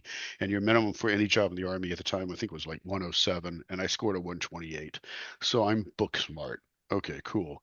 And they looked at that. They're like, yeah, cool. Okay. And then they were like, you wear glasses and your glasses are so bad. We have to get a waiver just for you to join the military. All right. Because you're so blind, you don't know which way to point the gun. Because I did wear glasses that were, I mean, they were Coke bottles. And then they were like, and you're colorblind. You cannot work on helicopters. And I was like, why can't I work on helicopters? They're like, the lights on a helicopter, red, green, so forth, turn it on. You have to know if the helicopter crashes, how to turn it off. And it's light coded.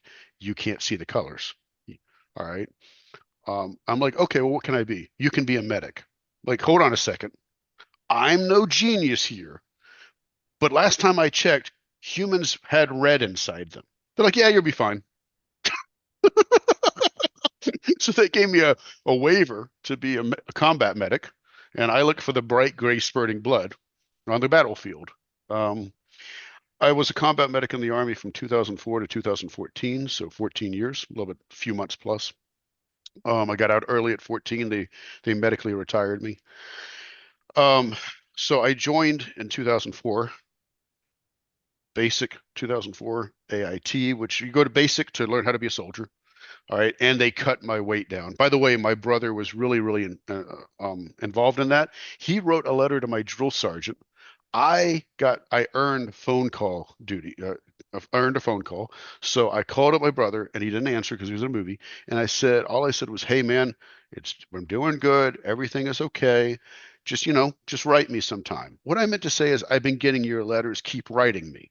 He interpreted "write me sometime" as I've never received my letters, which would be against federal law. And because my brother knows the wonderful ways of Google, he looked up, oh, this is his basic unit. This is his chain of command that goes up to this general. Let me write this general about him not receiving his letters and committing federal fraud, which went to the general and the sergeant major, which went all the way back down to my unit, from the general all the way to my drill sergeant. And everyone CC'd on it about make sure this young man is getting his letters. This is a federal crime. And it was like 3:15 in the morning. We're not even up yet. And I hear my name being screamed from my drill sergeant's office. And I jump out of bed, running there, and I'm standing, you know, parade rest.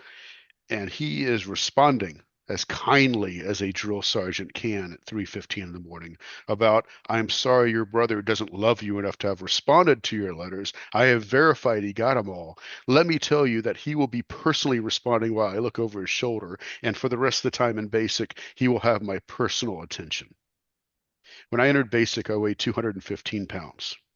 When I left basic, I weighed 155. I still graduated. All right. Basics for a medic at the time was short. It was 9 weeks. I lost 55 pounds in 9 weeks. I didn't stop and I didn't quit, but I vomited a lot. That being said, I had some really good drill sergeants. And I know I should be angry at them and I should be whatever, but they were really good people. And when I actually, near the end of it, I got some time to talk to them. I think that they were good leaders in their own way. From their perspective, it's 2004, and they wanted the people that they don't want to throw anybody into the army because whoever goes in the army they thought was going to war. And why would you take somebody who couldn't cut basic, put a gun on them, and send them on a battlefield? You're guaranteeing death.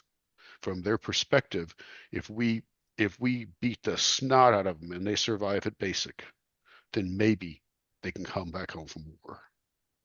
And I understand that because later on I did similar things. I went to war. So 2004 I was in the army. In 2005 I was in Iraq. And in 2005 I'm in Iraq. I had a moment where I'm like, let me make peace with my family. And I tried to call home. And my mom answered the phone and said that she's not allowed to talk to me and handed the phone to my stepfather. And all he said was, I heard you join the military. I said, I did. I joined the army. I'm calling you from Iraq. I said, I'm calling you to try to make peace because there is a chance that I could die here. And he said, the best thing possible is that you die there. That is the best outcome that's possible. I've already told everybody here you're already dead. And hung up the phone. 2017, as I said, I went back to a funeral, so that was probably really shocking for everybody who was told I was dead. But yeah, so that was 2004. 2004 to 2005, I had met my company. My company was already deployed to Iraq. They needed reinforcements. I met I'm not going to tell you that was an easy deployment, but I'm going to tell you it was a great beginning deployment. We had 75 medics doing detainee operations to detainees. When you become a detainee, you're by Geneva law, you get the same care as American soldiers because you're now under the detainee prisoner of war, whatever manifesto. Lawyers can get involved in that and tell you all the legal terms. But I had to give them full medical care to people. Some people 40 years old, never seen a doctor in their life. My thought pattern was if I train my skills here and I get as good as I can, then later on, if I have to treat Americans, I have a better chance of saving my own. So if I put forth my best efforts and if I save these people, I can save our people.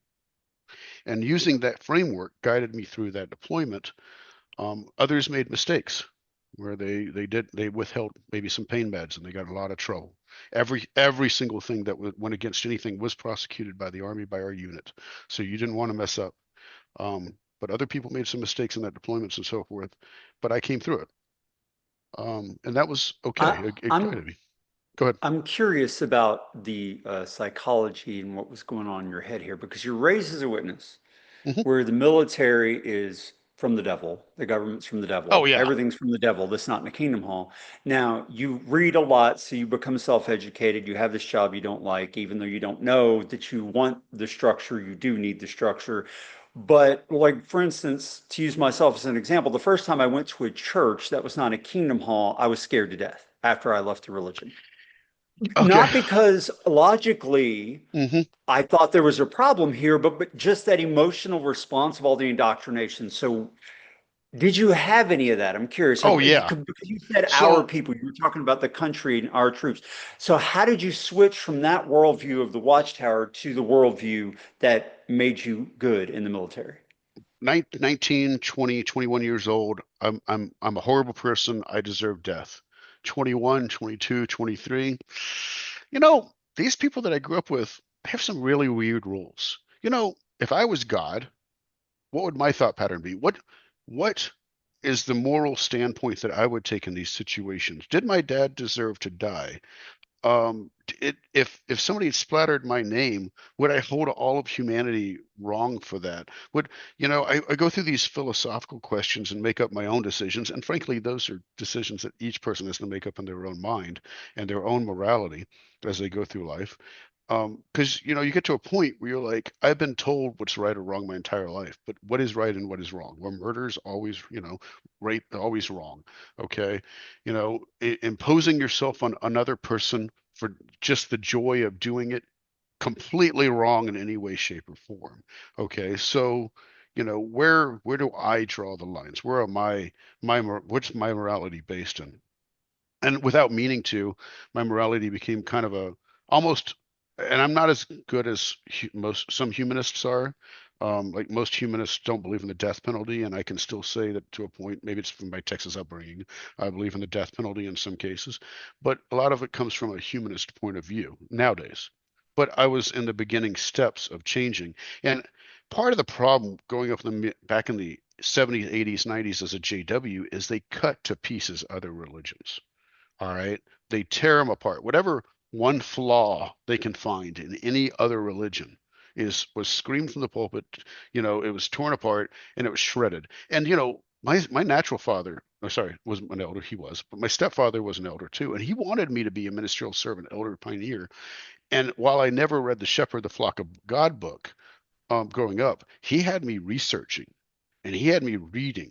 And I was doing all this stuff on the old watchtower. So I was reading all these watchtowers on my own and awakes too. And I understood the two witness rule. I thought everyone knew about the two witness rule. I thought that was a given. Okay. I understood all these things that in hindsight, you're like, oh, well, these people didn't realize what's going on because they never really read the articles. So I they had kind of shredded other religions. Now, later on, I picked up books. I picked up, because I wanted to understand more. I picked up books on Buddhism, and I picked up books on Hinduism, and I picked up books on uh, Islam. All right. And I did Islam especially once I deployed to Iraq because I was trying to understand more of the people I was interfacing with. Um, but I would read these books and I'd be like, I don't agree with this, or I don't agree with that. Or, okay, here's a good point here, but I don't agree with this other point. But again, going through books, I read books. And I read a lot of books. And I'll tell you, in my stories read books, I read some books that people will cringe at. I read the Satanic Bible.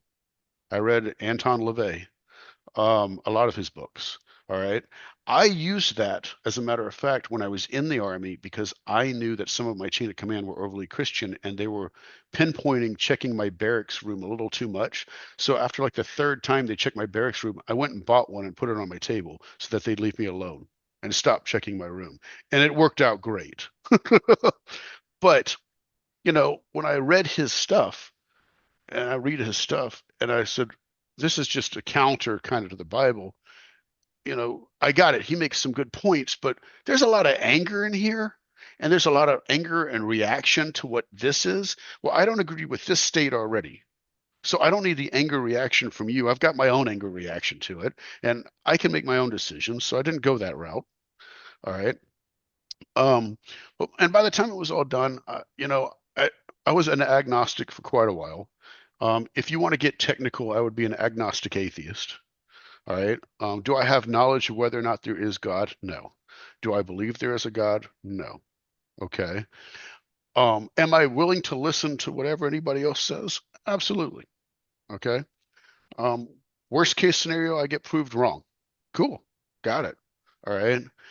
Um, but I went through these layers. Now I wasn't fully an atheist by the time I joined the army. I was kind of really agnostic, leaning towards it, and I was still had a lot of residual anger from the time I was growing up. And I can't tell you I don't have residual anger now. I can tell you I've been out of that house longer than I ever lived in it, so it's far. I got a life to live, and I can't let what happened 20 years ago dictate what happens tomorrow. I got better things to do now, but I wasn't there in my 20s and 30s. I knew it would piss off, the people I grew up with, but I also knew the people I grew up with weren't putting food on my table. So I needed food on my table, and I needed a change, and it gave me that, and it really did. But joining the army, signing the dotted line, taking the oath, cool. Giving my first blood donation, freaked me out. Mm. Freaked me out. I'm in the army. We've been in basic training. We're ordered to stand here. Okay, everybody's going to give blood. Get your blood type out. We're going to give blood. I got to give blood. Oh man. And I'm like cold sweats. They're like, okay, you're scared of needles. No, I'm having a emotional reaction to how I grew up under this blood connotation rule that really was, total BS. But yeah, that one got me. And here's another one. This is going to sound hilarious. I deploy. During the deployment, my first deployment, I never fire my weapon. I'm doing combat. I'm not allowed to carry a weapon around detainees, so every time I have to turn it back in. All right. And we got, as I said, 75 medics, 8,000 detainees when I got there, 12,000 when I left. Big giant, basically, it's a detainee facility, but it's a prison, and they treat each other like prisoners, and we're trying to sew them back together. Um, so you'd go through all of that, and I get home, and I have to wear what's called in the military my class A's at the time. They call them a different thing now. They're like ASUs or whatever, Army Service Uniform. But the long story short is, it's a suit. I've got to put on a suit. When I left the religion, I said I would never wear a suit or tie again. I will never preach again with a suit and tie on. I will never stand for this. I purposely went into blue collar jobs not to wear a suit. All right. That's why I became an automotive tech. I loved cars. I'm not going to wear a suit. Boom. Let's go do this. I get in the army. I put people back together. I do point of injury care. I do detainee care. Cool. I've got to wear a suit. I almost went AWOL. I almost walked off base and left. I physically had shakes about putting a suit on. And and lo and behold, I'd worked out the entire time I was in Iraq. So now I'm pure muscle and none of it fits me. I looked like that thing was painted on. I couldn't take a deep breath and my buttons would pop because I went from 155 to like 190 and 40 pounds of it was muscle. Um, so so yeah, the suit thing was the next thing that got me. Then I went back to war almost exactly 1 year later. 2005, I got back. 2006, I go back to war. I'm in the middle. I go back to, I'm doing multiple different missions there. I start out one mission, then I start doing another mission, then I do another mission. And they weren't bad. There was, again, decent deployment. Um, spent my time, I saw some nasty stuff because I was at a place called Harbor Gate, which is at the very border with Turkey and northern Iraq. The truckers, anybody trucking anything into the war, your supplies by 18-wheeler, the civilians are running, would come in from Turkey. And the truckers had this big truck stop and they'd all stay there. And they had to have, as Kurdish territory, but I'm up there working with the Kurds. And I'd have to check the water and the water to make sure it's pure. And the big water reservoir was on top of the building we were in. So you go up to the top and you check the water and make sure there's chlorine in it, make sure all the bacteria are killed. And you do it in the early morning. And you could look at the river that went by and you could watch the bodies float by from all the people that tried to jump the border that they shot from Turkey last night. You could watch all the dead float by. And then you go back about your day. And I had one incident. I was missed. The bullet missed me there when I was shot at by about 2 inches. It literally went here. And I know that because it shot through our gym when I was working out and the hole in the wall. And I'm like, well, that was almost the end of my bad days. And I went back to working out. And then I went upstairs and reported it. And they freaked out. But again, wasn't that bad of a deployment. By that point in time, the second deployment, I was a sergeant, and now I'm in charge of troops, and I'm running an aid station with no nurses, no doctors, farther north Iraq, with one medic over a small contingent of military personnel, and we rotated through at Harbor Gate. And then, so I started out that deployment, believe it or not, doing detainee operations in Kurdish territory in this prison that was being shut down. I get to it, it's far north. My first deployment, far south. First deployment, Buka, edge of Kuwait. Next deployment, up north, way Kurdish territory. I get to the detainee facility. There's 800 detainees there. I go to give the first one his pills on day one, and he goes, "Oh, Sergeant Poole, you made rank." I'm like, "Great. You recognize me from a year ago. Awesome."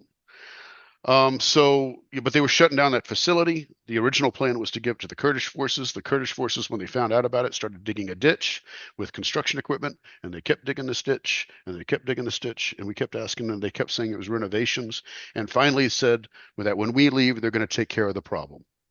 And their idea of taking care of the problem was to fill that ditch with 800 bodies. And we immediately started a mass deportation of all those detainees back down south and out of Kurdish territory to make sure that war crimes didn't happen.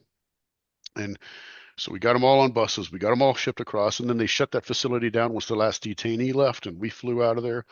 And I went to a little place. I went to not a little place, a giant place. I went to Spiker for a bit, where my main unit was, and then they sent me to Harbor Gate, and I went that place, and I was there for about 4 or 5 months, and then they sent me back to Spiker, and so I just moved around a lot of my second deployment, but it gave me experience. Not only my unit, different units. My first time leading soldiers, and training them in combat. Restocking, a big one was when I was in North. we had medics coming through on convoys. Well, your medical supplies are expensive. And the convoys would get hit. The medic would use all of his medic supplies getting to me. Now he's got a convoy back.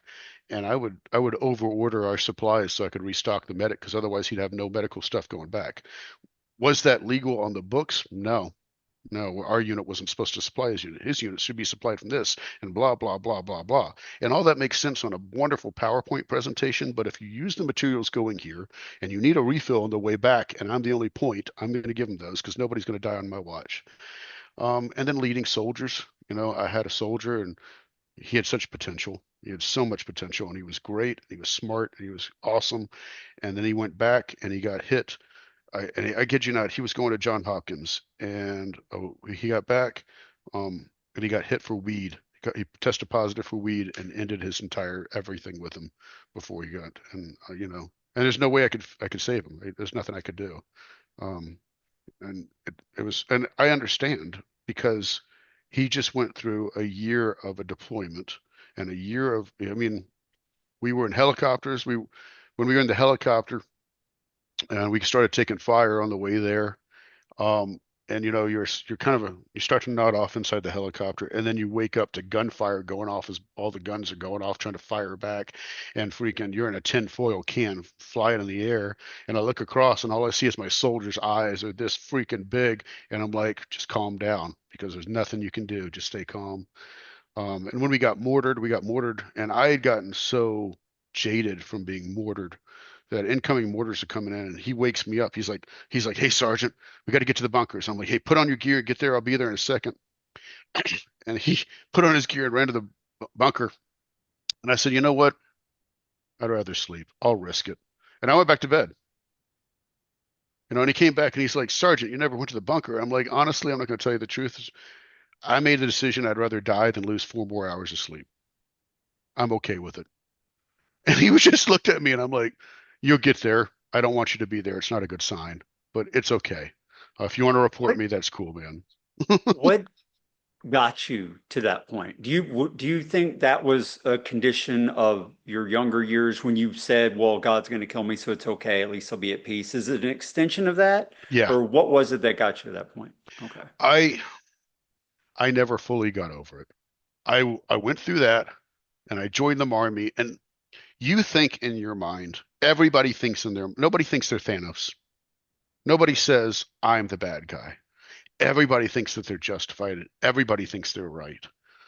And in my mind, I thought I'm 100% normal now. I'm over all that. I'm good. That's so far away from me. And then I talked to people and I couldn't understand them and they couldn't understand me. And it wasn't, oh, we talk English and we don't understand it. I could talk football, I could talk motorcycles, and we talk philosophy. And I'm like, I don't understand where you're coming from. I couldn't wrap my head around it because their life was so different. Their background was so different. And then I'd find somebody that I could. I found a soldier in my third deployment I could. I found a soldier that was going through the absolute worst things possible.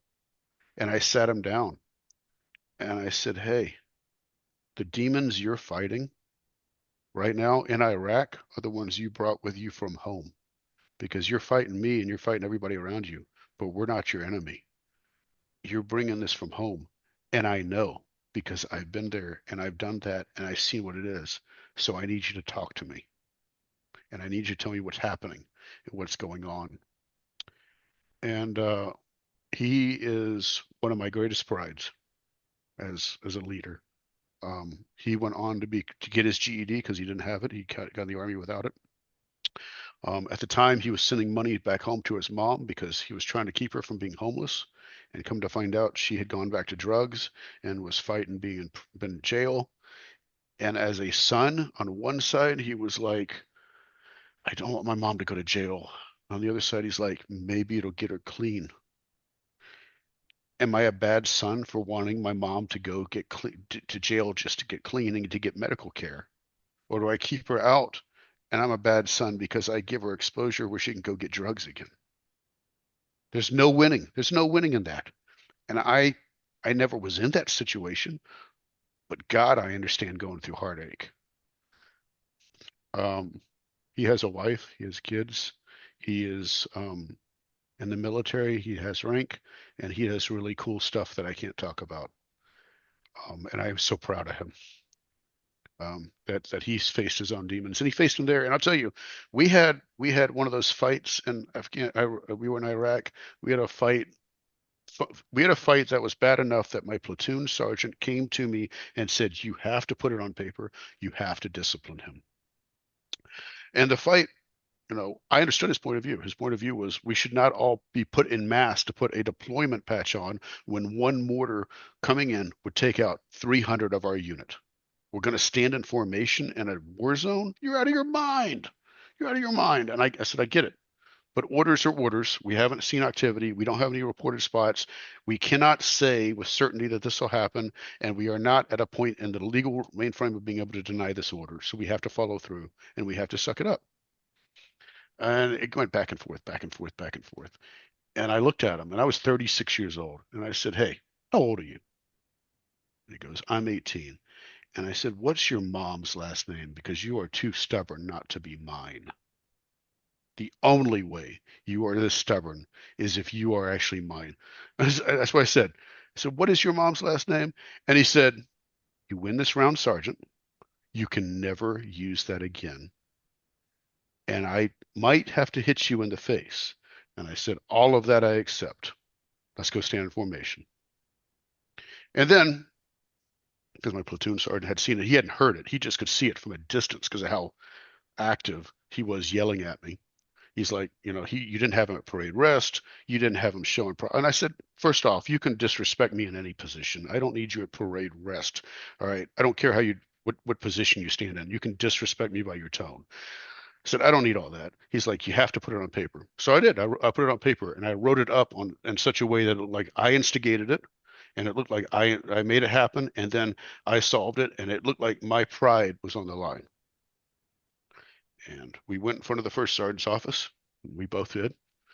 And the first sergeant turned to my soldier and said, Hey, you need to not disrespect your NCO, private organization, private discussions, even if he allows you to, need to stay private, blah, blah, blah. Now you step in the hallway. He stepped in the hallway. And then first sergeant screamed at me and tore me apart from about my pride and about my ego and about being a better leader and how I set this guy up for failure. And then I'm asking to take away his rank when I'm the one at fault and my rank needs to be taken away. And I am a failure to the U.S. Army and I'm a failure as a leader and I don't deserve the rest on my shoulders. And he will be watching me the rest of this deployment and just tore me to shreds. I said, Roger that, first sergeant. And I was dismissed. And I walked in the hallway and my soldier goes, Why did you do that? I said, Why'd I do what? And he goes, You made that all look like that was your fault, every bit of it. And I told him, I said, Your points were valid and they need to be listened to when they're valid. And you will have soldiers whose points will be valid. And just because you're given orders doesn't mean you don't listen to your soldiers. But it does mean you follow through on the orders if the orders are legal, moral, and ethical. And while we might not like the orders we were given, right now within the framework that we are given, we cannot say those orders were not legal, moral, and ethical, and we will follow through on them. But you won't be punished because you spoke your mind to me when I encouraged you to do so. And that was from then on, I asked him to do something and he did it. And he didn't do it because I was outranked him. He did it because he respected me. And that was more important to me.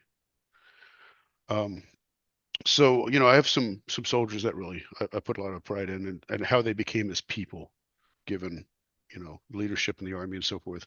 But that leader that I was at that moment in Iraq on my third deployment, dealing with the infantry, dealing with the fact that we were a line unit, dealing with the fact that my soldiers and myself were walking with the infantry when they did infantry things and got infantry injuries and putting them together to get on helicopters to be evac'd out and sometimes watching them die.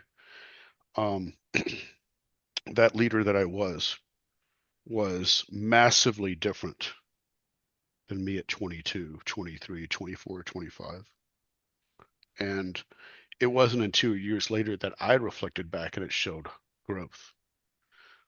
But All that being said, my fourth deployment was my hardest. And my fourth deployment was Afghanistan. And my fourth deployment broke me again.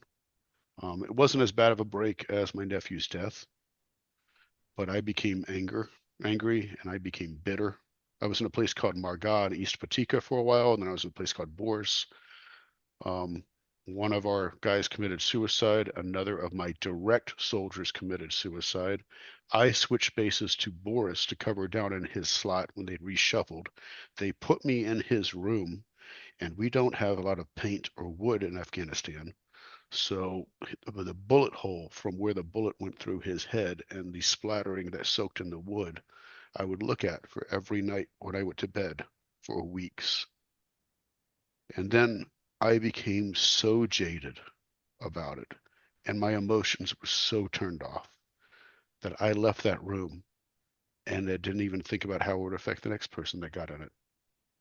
And I don't know if it ever got painted over or the wood replaced because we couldn't get wood. And I looked at it at the time. I saw it at first. I cried, and by the end, I didn't. And then I came home and I couldn't feel anything. And I had PTSD reactions in the commissary. I went to go shopping for groceries on base, and I couldn't handle it.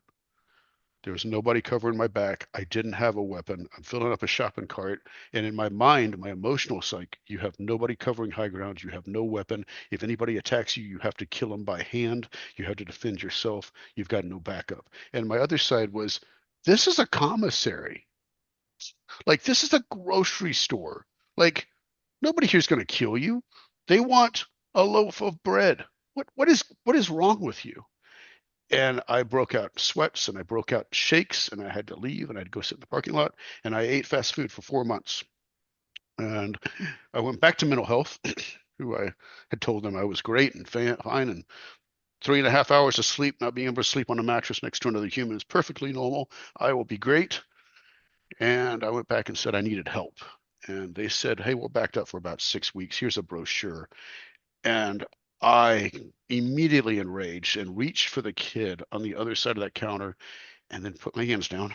Didn't touch him, put my hands down and said, I've been where you're at, and you are brand new to the Army, and you're just a private, and you have no idea what's going on or what you're dealing with or who you're talking to. And you don't realize that you just diminished everything I went through and said a brochure could help me. And I'm going to leave now. I'm going to go talk to my chain of command about the fact that I almost laid hands on you. And I really need your first appointment. And I need continuing appointments. Things are wrong. And I went to mental health. And they saw me and they continued to see me and they put me on some really strong medications, which they toned down over time. Um, and then they moved me to my next duty station. I was in Germany for that duty station. They moved me to Hawaii. So I go to Hawaii, which you would think would be great, but my unit was iffy. But I continued to see mental health. And you know what I talked about when I went to mental health? The first thing I talked about is my first deployment. My first deployment, every night I go to bed, I had a dream, and it was my sister, my dead sister. And she was sitting in a chair. I was laying in my cot, and she was sitting in a chair, and she was watching me, and she wasn't talking to me. And if I moved, she would kill me. And that was my dream. And I slept in a fetal position, locked up, and I'd wake up sore from my muscles being locked up in my sleep all night long. And it was a constantly reoccurring dream about my deceased sister from my mom killing her, or being convicted of it, I should say. My mom probably didn't do that on purpose. Um, Turning around and killing me. And then the next thing I talked about for years going to mental health was the death of my nephew and how it affected me and how it changed my life and how it took away hope and how it changed my worldview of there is absolutely no hope was my worldview whatsoever. And how, you know, just all of that. And then when I was done talking about my nephew, and I sprinkled on about the death of my friend growing up, and we talked a little bit about the house I grew up in being non loving but very authoritarian. And then the And I started to understand that I have generational abuse within my family. And even though my mom was abusive growing up, if I look at it from her perspective and how she was abused, it was nothing compared to what she just dealt with growing up. And by her standards, that might just be regular discipline, truthfully speaking, because of how bad her life was growing up. When I look at it through a perspective, and I don't have nearly as many excuses or for my stepfather, but except for the just his love of the religion. Um, but I started to look at it from an adult framework, and I looked at it from a framework of these are people that frankly don't have an education, didn't pursue one, took the most extreme points of view and engaged them, and how they treated me and their responses. I had a lot of anger at the time, but as an adult, I have so much more pity. I feel so bad for them. They're still living in a Armageddon's going to be any day now. I've got to continue to persevere through this. But in that perseverance and in that Armageddon's any day, they didn't do anything to make their life better. And they continue to make poor decision structures that don't get them anywhere, you know? Um, and what I want, going to what you asked earlier, trauma, man. We've got so much trauma, and everybody has trauma. And it doesn't matter what your trauma is. This is just the medic and me talking, and the person who's been through a lot of PTSD clinics and mental health clinics. It is your brain's emotional response to it. And I'm not trying to belittle my experiences, but if my experience, I had to pick up body parts after a person detonated themselves on base. If my experience is going around picking up body parts and having to swab for DNA and then throwing them in a burn pit, and that released this level of chemicals in my brain for PTSD to deal with, and my limbic system and all my systems are going nuts to deal with it, my adrenal glands are going nuts, and this emotional response happens, and it locks in something that becomes a nightmare for the rest of my life. And there is a 16-year-old teenager whose life has been wonderful growing up, and they have never dealt with anything. And they get the same emotional chemical response when their parents telling them they're divorcing. For their brain, that's just as much trauma. And I'm not trying to belittle what I've gone through. What I'm trying to say is we look at trauma and we look at humans and we rate them. Oh, I haven't been through as much as you. Or I don't know how you dealt with that. Well, you dealt with something. Nobody's life is perfect. There's somebody in Baltimore right now. There's a kid in New York City. There's a kid in Houston whose life is horrible. And by comparison, mine was great. Because as much as I went through all kinds of horrible things, very rarely did I not have a roof over my head. I always had food on the table. All right. I knew where I was going to sleep at night. Yeah, one time my stepfather did punish me when I was a child and said I ate like a dog and so I should eat with a dog. Put my food plate next to the dog bowl, and I had to fight a Doberman, what's it? Doberman Rottweiler mix for my food that night, and I didn't win. Okay, but the majority of the time, I knew where I was going to eat and I knew where I was going to sleep. And as horrible as things were, they could have gotten a whole lot worse. There are people in America right now that are going through worse, and we don't look at them and say, "Oh, oh my God." We rate these traumas. So instead of rating traumas, and I'm not telling you that people shouldn't go through horrible things. I'm just telling you that maybe we should emphasize more empathy. And I think that if we, as a people, be it Americans, be it XJWs, have more empathy for others, I think that we're turning the world into a better place. Um, So, what's my message? My message is it's okay to have trauma in the past. I signed the dotted line in the Army and I signed up for that trauma, as horrible as it may seem. And I may not have known what I was getting into, but I didn't sign the dotted line for my father's death and my sister's death, my nephew's death. All right. I didn't sign the dotted line for the religious abuse growing up. But I think that, you know, it's okay. We have people that are subjected to all these things. We just need to tell them it's okay, but you also need to change. If you came from trauma, but you're doing things that reinstigate trauma, then you have to look in a mirror. And this is the hardest part. I did this. I looked in a mirror after Afghanistan and I said a couple of things. Do I like who I am? If I met me, would I be my friend? If I was a soldier that thought about ending it all, would I come to me for help? And what I found staring back at me was someone who was angry, all right, and bitter and unhappy. And I wouldn't like that person as a friend. I wouldn't sit down over and have a conversation over breakfast and be like, man, I want to hang out with that person again. I wouldn't come to that person with my problems and say, I'm having a hard time facing it. I was completely unhappy with that person in the mirror. And I got it. Afghanistan, between Afghanistan and Iraq, I think we lost 23 people in our unit. My last two deployments. I evac'd out my first sergeant. In one day alone, I had 115 mortars come down on our base, which, by the way, our base was absolutely tiny. You had to run the inside perimeter 8.25 times to get 2 miles in. It couldn't even hold a full company. We were only two platoons in.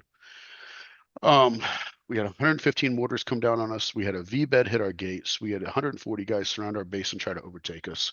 Um, we had 12 hours of gunfight. There's videos about that deployment. You can go to YouTube and watch. During that deployment, we counterfired on average 4 mortars out for every one rocket or mortar that came in. And when I went on R&R, I sat in a command and staff briefing before we left, and we had fired over 12,000 outgoing rounds, which divided by four tells you how many came in to our tiny base. Um, and one of the guys that I trained committed suicide, as I said, and I had to end up sleeping in his room. And it was a very rough, very awful deployment with the most amount of body parts and the most amount of bloodshed and the most amount of body bags I saw. And I came back from it and I didn't like who I was. But when I didn't like who I was, I said I can change. It wasn't I'm going to double down. And life has been rough for me, so it should be rough for everybody around me, and everyone should suffer. And if they haven't suffered like I have, then they should suffer. Well, that's not the answer. The answer is it's okay that I went through this. It's okay that people don't know where I'm coming from. If we talk philosophy and you're just on a totally different bandwidth, that is awesome. That is great. If your bandwidth is on a happier note, a more positive note, the future has hope. I may not understand it fully sometimes, but God, if I could just grasp a section of that, it would be awesome. And on top of that, why should I take that away from you? If anything, encourage it. Everybody's going to carry with them what they grew up with, and everybody's going to carry with them the trauma they have. But stop taking it out on everyone else. Stop taking it out on the guy on the freeway that's next to you. He's just trying to get to work. Stop taking it out on your spouse or your loved ones or whatever, or your workmates. Like, it's okay to talk to people. It's okay to see mental health. We have a stigma against it, but it's needed. I will tell you the truth. I will have nightmares for the rest of my life. No matter what I do, I will have nightmares. That's okay. My brain cannot compute some of the horrors that I've seen, and I have a natural reaction from it. If I went through horrible, horrible things and I had zero reaction from it, I would be a psychopath or a sociopath. But having a reaction from it makes me human. It ensures my humanity. And it's okay to have a reaction. It's not okay to take that reaction out on everybody else. So, you know, and I'll give you an example. My my mom, my stepfather, that house, massively religious. It would be so easy to blame all religions, be angry at all religions, be angry at all this thing. First off, religion has gotten humanity pretty far. We've come through tons of time with religion. You know, did it always make the right decisions? Not at all. Does it sometimes grate against other religions? Absolutely. Am I telling you I forgive religions for all that? No. But some people need religion. My mom needs religion. It gives her a guiding framework in life. If at her age I took away religion, what am I replacing it with? What hope am I giving her? What am I doing that makes her life better? All right. I'm not telling you that necessarily I don't wish you would wake up, talk to me, we could go over some things. But I also realize that at her age, that she's in her 70s. Okay. I'm not making a better place for her by taking away her belief system. Okay. Oh, here's why I'm an atheist. Here's why you should be too. No, no. You make your own plans in life, and some people need that religion. For them, it gives them hope. For them, it gives them purpose. For them, it gives them morals, whatever the case may be. It is not on me to take that away. It is for them as adults to make their own decision. And yes, in politics and in some laws, we can talk about where that overflows and becomes problems and those waters become muddied. But on an individual basis, that is how I approach people and everyone. My neighbors can be religious. I don't have to talk to them. My friends can be. All right. You don't have to agree with me on politics. You don't have to agree with me on religion. All right. We can live in a society because that's what I believe our society is supposed to be based upon. That's just where I come from. I So, really appreciate that attitude, and I share it. People don't. I wouldn't classify myself as religious because to me, religion is an institution of control. So I would classify myself as a very spiritual person, which you probably know right. from having watched the channel. But I do not care if the other person across from me is or is not. I've taught my kids, I don't care what you believe, I care who you are. Yes. And if you're a good person who does good things, then you're fine by me. And I'm not here to judge that. You don't have to believe the way I believe. So I'm good with that. Second, we are well past the two Okay. hours, which, no, no, no. Yeah. It's, I looked at the clock on the phone and I'm like, wow, that which shows you how astounding and incredible this conversation has been. So there's a couple things I want to ask to like wrap up the final part. First, what got you out of the military? What happened? You said in your Oh, overview that there was an injury or something. so I had multiple. So hard to believe with everything else I've told you. I can be a little stupid and I can be a little stubborn. I know, big shockers right there, right? And that stupidity and stubbornness is anything that the guy next to me can do, I can do better, and I can do it with my medic bag on my back. So I'm with infantry, and they're carrying their weapon and their ammo and all the stuff they need, maybe some grenades, whatever they need to accomplish their mission. And I'm going to carry my weapon, which was an M4, and I'm going to carry my 210-pound rounds with me. All right.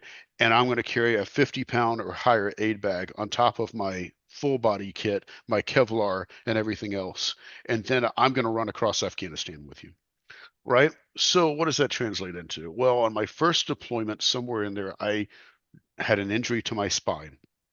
I don't know where it was. I could tell you that at the end of my first deployment, I was military. I mean, I was sorry, I was bench pressing 315 pounds. All right. In 1 month, I went from I can bench 315 to I can't lift my own body weight. Right. To my right arm starts to, it just goes numb. It goes wiggly and like it's not fire. And then it comes back and it's massively painful. And I'm like, ah, when I put over like a gallon of milk in it. And I'm on my way home from Iraq. All right, we're already movement. We're doing movement from base to base to get back home.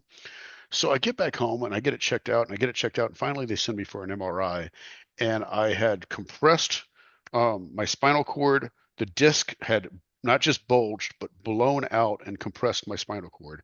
And whenever I put pressure on my right arm, it wasn't getting enough signal to the muscles and it just quit. But they said if it moved over like 1 or 2 centimeters, it would shut off my heart and lungs and I would die. So they put me in surgery that Friday. That was on Tuesday. I went into surgery on Friday. I got metal plates put in my neck. And they rebuilt my, I want to say C6, C7, but it might have been C5, C6 with metal plates coming in from the front. Okay, cool. Get my eye surgery so I don't have to wear glasses anymore. Boom, turn around and go back and deploy again. Second deployment, cool. Next things I end up doing is by the time I end up with training injuries. We're now training, and my next unit is training to go to war. It's infantry. The commander is, if we train harder than war will be, we know they'll survive war. So the training is really, really hard. Okay. Let's see, that one's Hawaii. First one. By the time it's all done in training, I hurt my shoulder. This ends up dislocating back to here. I got a pole, snap it back in joint, get a Jack and Coke that night. It hurts for 6 more months. I had ripped my tendon, my short head tendon, and lengthwise in half. I argued with the doc. I said, hey, I have twice as many tendons now. I should be twice as good. They ended up cutting off the tendon and bolting my bicep back in. Years later, bench pressing, I got another injury there and ended up with a labrum tear and a rotator cuff repair in the same shoulder. So I ended up with two shoulder surgeries there. In the Army, I ended up with a spinal surgery here on my after my fourth deployment. I'm having problems here, and I'm having problems like I'm having right now where I clear my throat a lot. I'm like, I sound like an 80-year-old man constantly. I'm like in my 40s. I'm like 40, no, I'm like 38 years old. I'm clearing my throat constantly. This lady saved my life by getting in a car wreck with me in San Antonio, Texas. All right. She pulled out of an HEB parking lot in San Antonio, Texas, I-10, three lanes in the feeder road plus the U-turn lane, because it's Texas. They got a U-turn lane, right? And then you got the full I-10 freeway going by. So I'm in the U-turn lane. It is 3/4 of a mile before the U-turn starts. I'm still doing 45 miles an hour.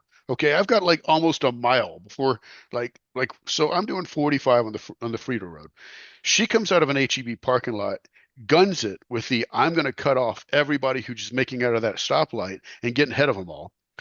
I don't even see any of this happen because I blink. And in the process of one blink, I go from I'm driving in the road, I blinked, and when I open my eyes, I am upside down. She hit my car. It hit the curb. The curb was taller than my car. It was a Scion XB. It flipped over, and I opened my eyes, and I just see ground coming like this through the windshield. And I grabbed the steering wheel, and I said, well, this is it. That was it. And I hit, and a bunch of rolls happen, and all this motion, and everything's going everywhere. And I'm holding on to the steering wheel, and everything stops. And I open my eyes, and I'm like, well, that wasn't it. And I go to turn off the car, and my arm falls. I'm like, what? And it took me like three attempts before I realized I'm on my side, seat belted in, because I had rolled 3.5 times. The first two were end over end and then side over side. All four corners got hit. Every airbag deployed. Um, Traffic stops, typical Texas, runs over, pushes my car back on its wheels, and the guy screams, don't look inside. He's probably dead. All right. And I'm in the inside. I'm like, no, I'm fine, man. I'm good. And I turn off my car because I'm like battery fire, and my door won't open, and I like because I'm in the military, I'm pretty strong at this point. I'm boom, and I put my shoulder into it, and the metal had bent, and I unbent the metal, got the door open, and I get out of the car, and I probably look like a madman because I had a piece of glass from the windshield sticking out of my nose like I was a rhinoceros, and I took the glass and I pull it out, and I had another one in my shin where my pants are lifted up, and I pulled that out, and then I look around my body and I do a pat down. I'm like, I'm good. And I looked at the guy. I said, "Are you okay?" And he goes, "Dude, I just watched the wreck. I was making sure you're okay." And I said, "Anybody checked on the woman that hit me?" And he goes, "No." I said, "I'll check on her." And I ran all the way back to where she hit me and checked on her. She bounced off me and hit another car, checked on him. And then at the end of all the traffic, half a mile back is the cop. And I ran all the way back to the cop and I give him a sit rep, a situational report of everything that's going on. And he looked at me and he goes, who's in the blue car? So that's my Scion. He goes, you're going to have a seat and you're not going to talk to anybody against, until the EMTs come. And you're only going to talk to the EMTs and you need to go to the hospital.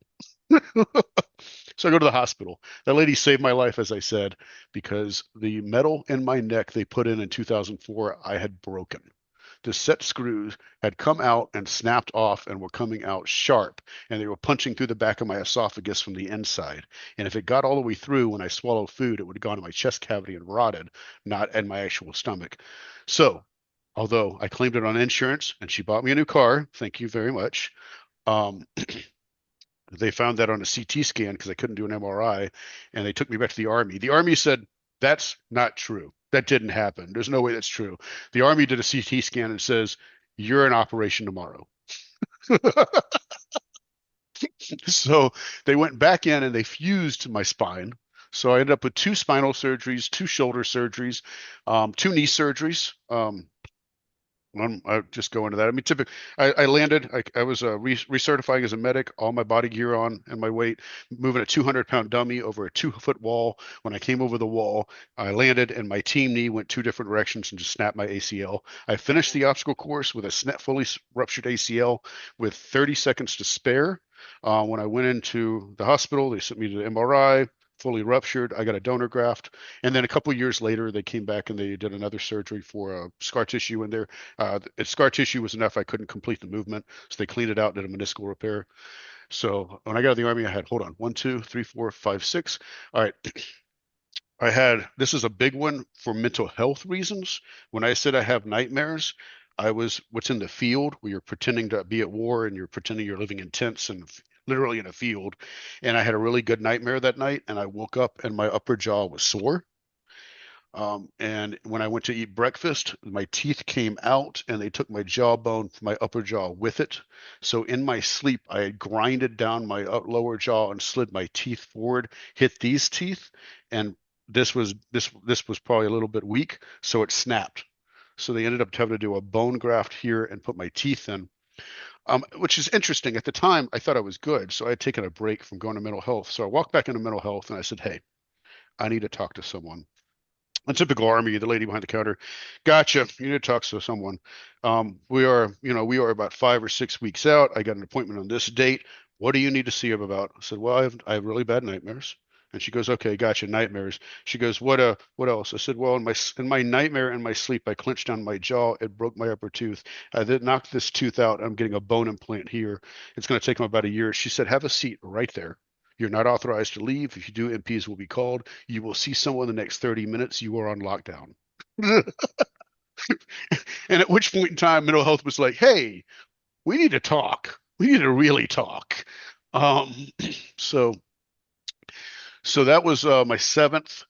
So all that was happening, and a civilian did their job. You get records review. A civilian was doing a medical records review. I had, I was trying post those 4 deployments. I was trying to get fixed and go back to line units. That was my idea. I had some injuries. I was pushing 40 years old. And they did a records review and they said, hey, you're out. So they started what's called a med board, medical retirement on me without my permission. They wrote my chain of command, said, you will start one on him. It will be done today. It will be started. So they started it. While that's going on, we go to the field. Okay, cool. I come back from the field. My back hurts. I complain about my back hurts. They're like, yeah, your back hurts. My back really starts to hurt. I complain about it. They're like, yeah, your back hurts. You're pushing 40 years old. You've walked across Iraq and Afghanistan with weight on you. That's like saying you breathe oxygen. Cool. Okay. My back really starts to hurt to the point where I hit potholes on the road in my car and it takes my breath away. All right. When I wake up in the morning, I almost cry opening the toilet lid. Like it really is hurting. And I'm like, oh. And then I lose the ability to walk. I wake up on a Saturday morning, my feet don't work. But I am stupid and stubborn. So I call up my friend who previously I had saved his life. And I said, hey, I need you to come pick up my dog. I can't walk her. You owe me one. And he goes, what? And I said, dude, my legs aren't working. I can't walk. Come pick up my dog. He goes, you need to go to the emergency room. I said, I'll sleep it off. I'll be fine. Just come walk my dog. So he comes pick up my dog, who I still have the same dog. I love my dog. And he goes, uh, I'm taking your dog because you can't even fight me right now. And I'm going to take care of your dog. And when you're smart enough to realize you need to go to the ER, you're going to call me and we'll go take you to the ER. I'll be fine. Just walk my dog. So he takes my dog, takes the dog food.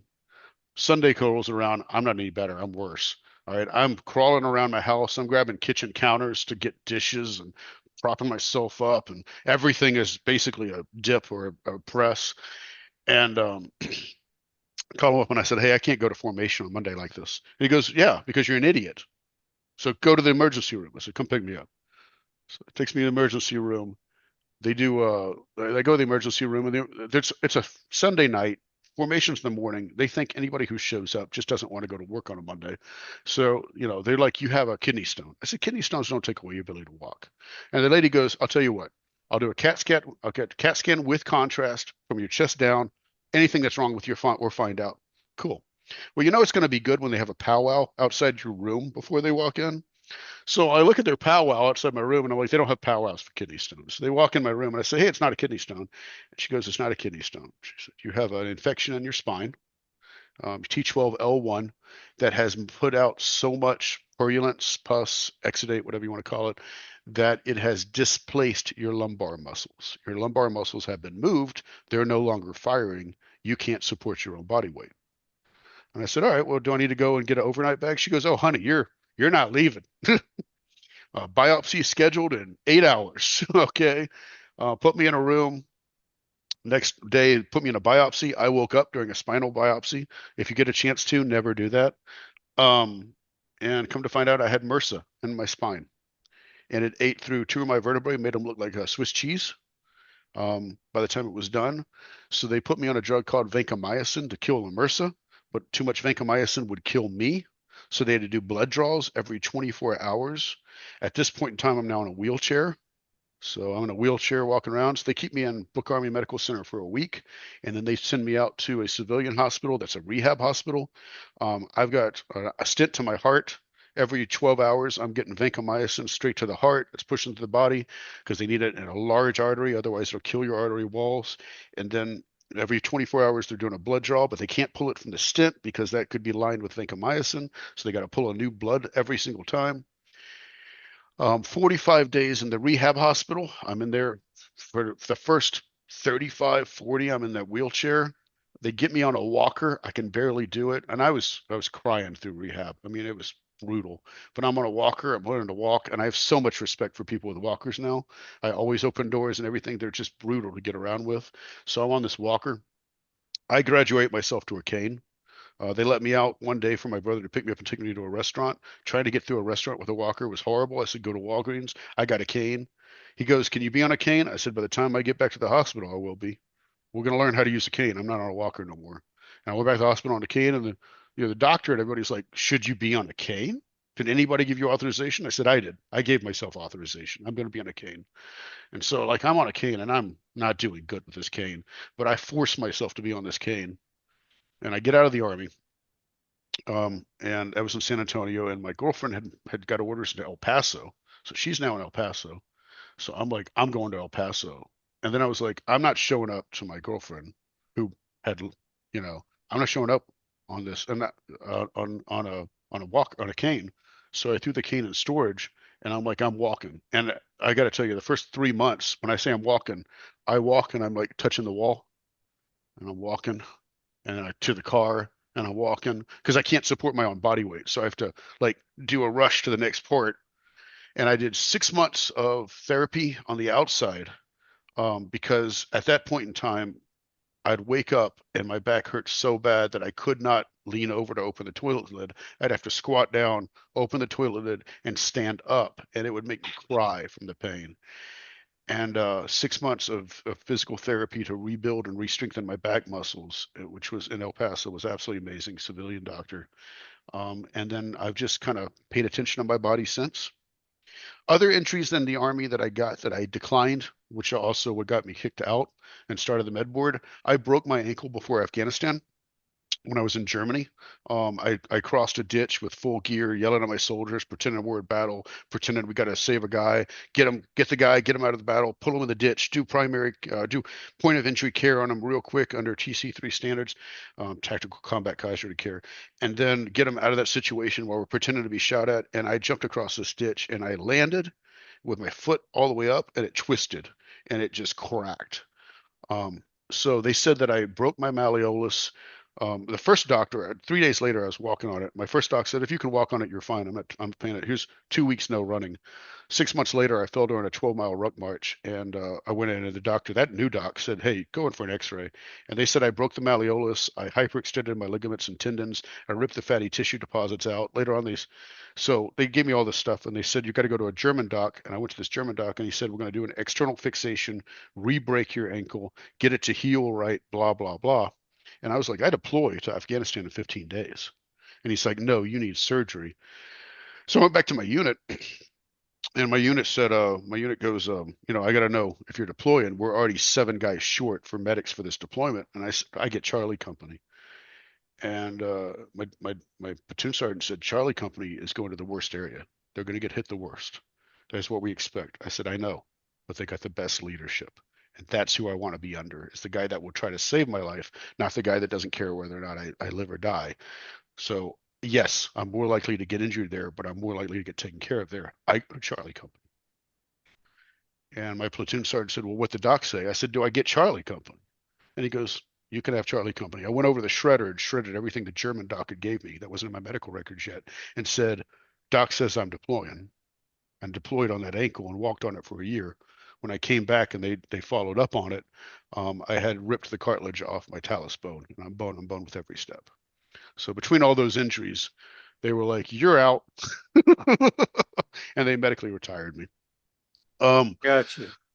so So with all of that, bec because it has been almost 2.5 hours, which is fine and great because everything you've told me, the yeah, stories are uh, insane, but amazing.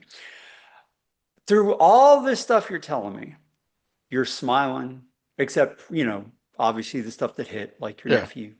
You're laughing about it. Like you seem to have a very positive disposition now, given everything that happened. And I think that's a really good thing. And I would like to know, as like the final thing that you tell the audience, because most people watching this have been through a lot of stuff with Watchtower, which is why they're, watching this now.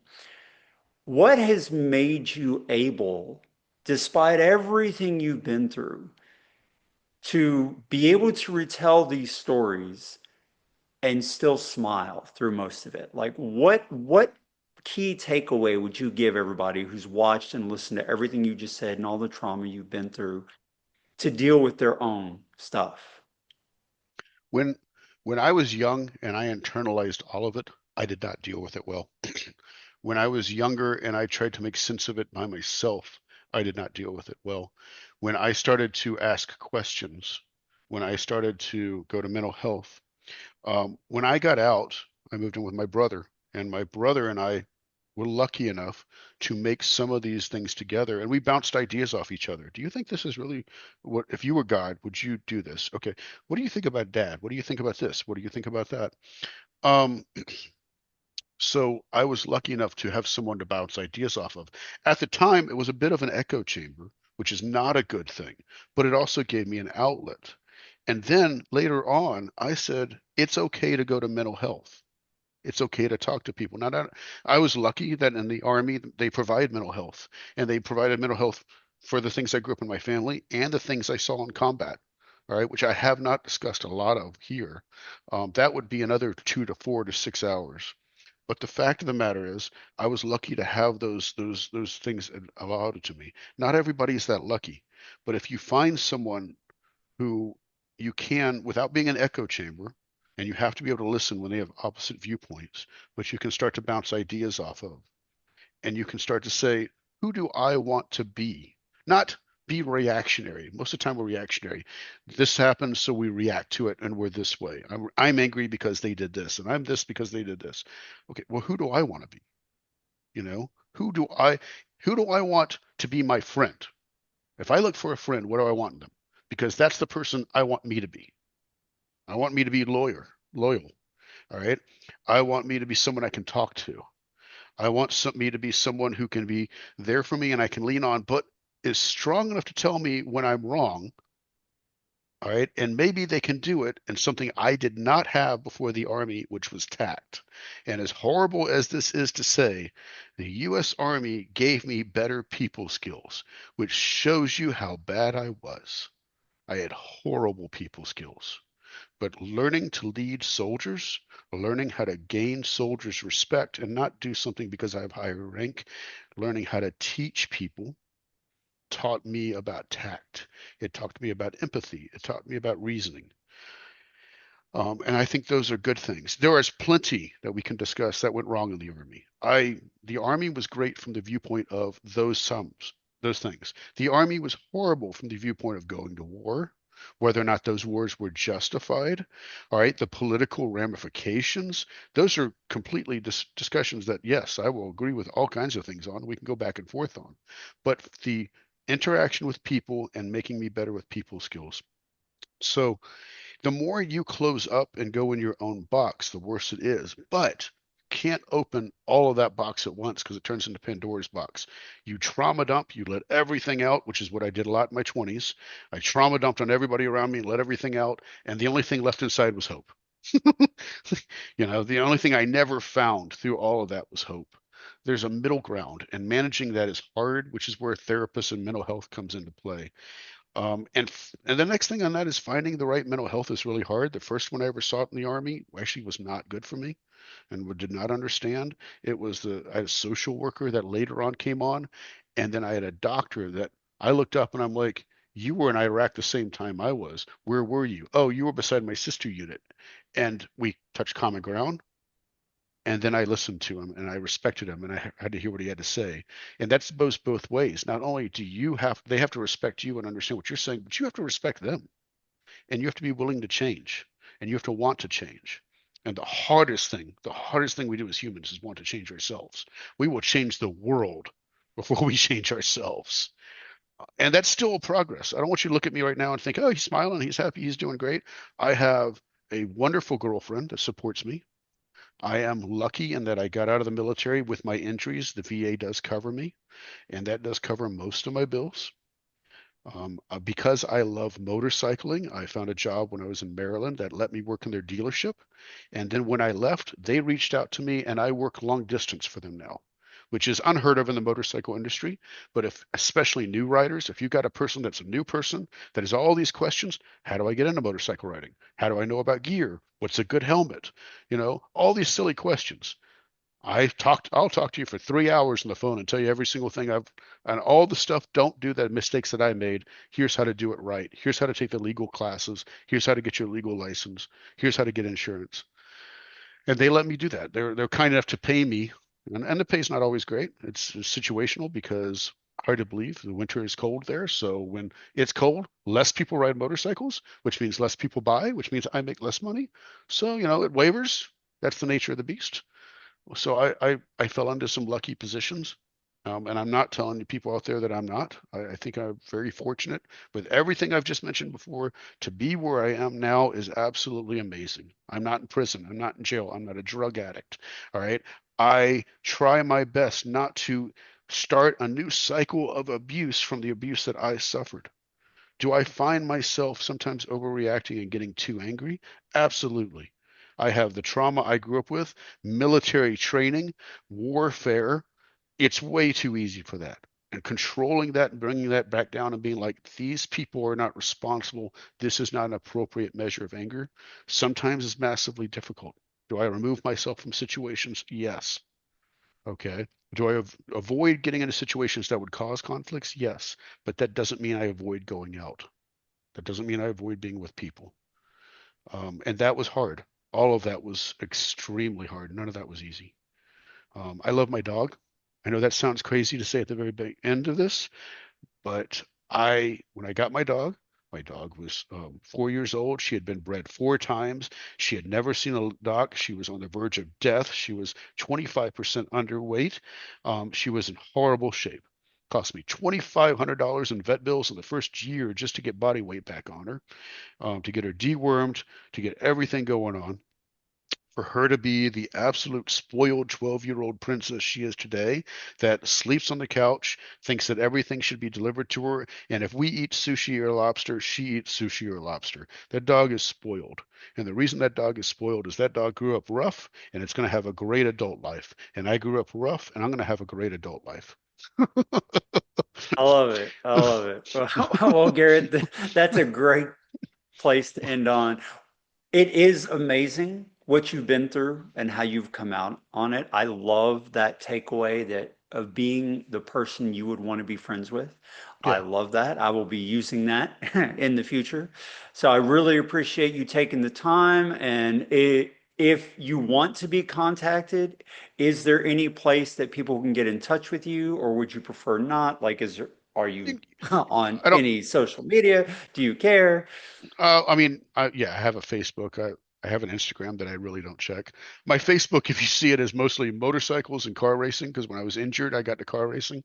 Um, but um, but yeah. So honestly, you have my email. I don't care if they email me, which would be the best. Sure, sure. So yeah, that's kind of that out there. I mean, people will find me. You can always find people. Finding people is easy. The fact 6 months ago I had a heart attack. I'm fine. But the fact that 6 months ago, after my heart attack, I put a post that was supposed to be private about it on Facebook that ended up being public, and my mother called me the next day, which it was only up in private, public view for less than 1 hour. And my mother called the next day, which means she got a hold of my phone number, which she hasn't, that phone number I got in Hawaii when I came back to the States. So, I mean, it raises a bunch of questions. First off, you could talk to me at any point in time before this. You have chose not to. But secondly, if she can find me, anybody can. And then, and we had a 30-minute discussion, which is the longest discussion I've had with her since 1995. And it was overall a positive and good discussion. I don't want anybody to take away anything negative from it. It was the most adult conversation I've ever had with my mother. And if it is the last conversation with my mother, it ended on a good note, and I'm okay with that. And sometimes that's the Gotcha. best it can be. Gotcha. Yeah, So hey, you take what you can get. yeah. All right, Garrett. So Well, thank you very much for your time. Really appreciate you coming on and taking this amount of time to talk to me and tell everybody your story. For everyone who's watching, be sure to leave your comments. Let me know what you're thinking. I'm probably going to premiere this one after I edit it. If, Garrett, you have the time to be on the live chat in case people have questions, that would be great. If not, no worries. We can talk about that after we close. So okay. thank you very much for coming on, and we will be in touch about this. This is not over. All right. All right. Thank you. All right. Take care, everybody.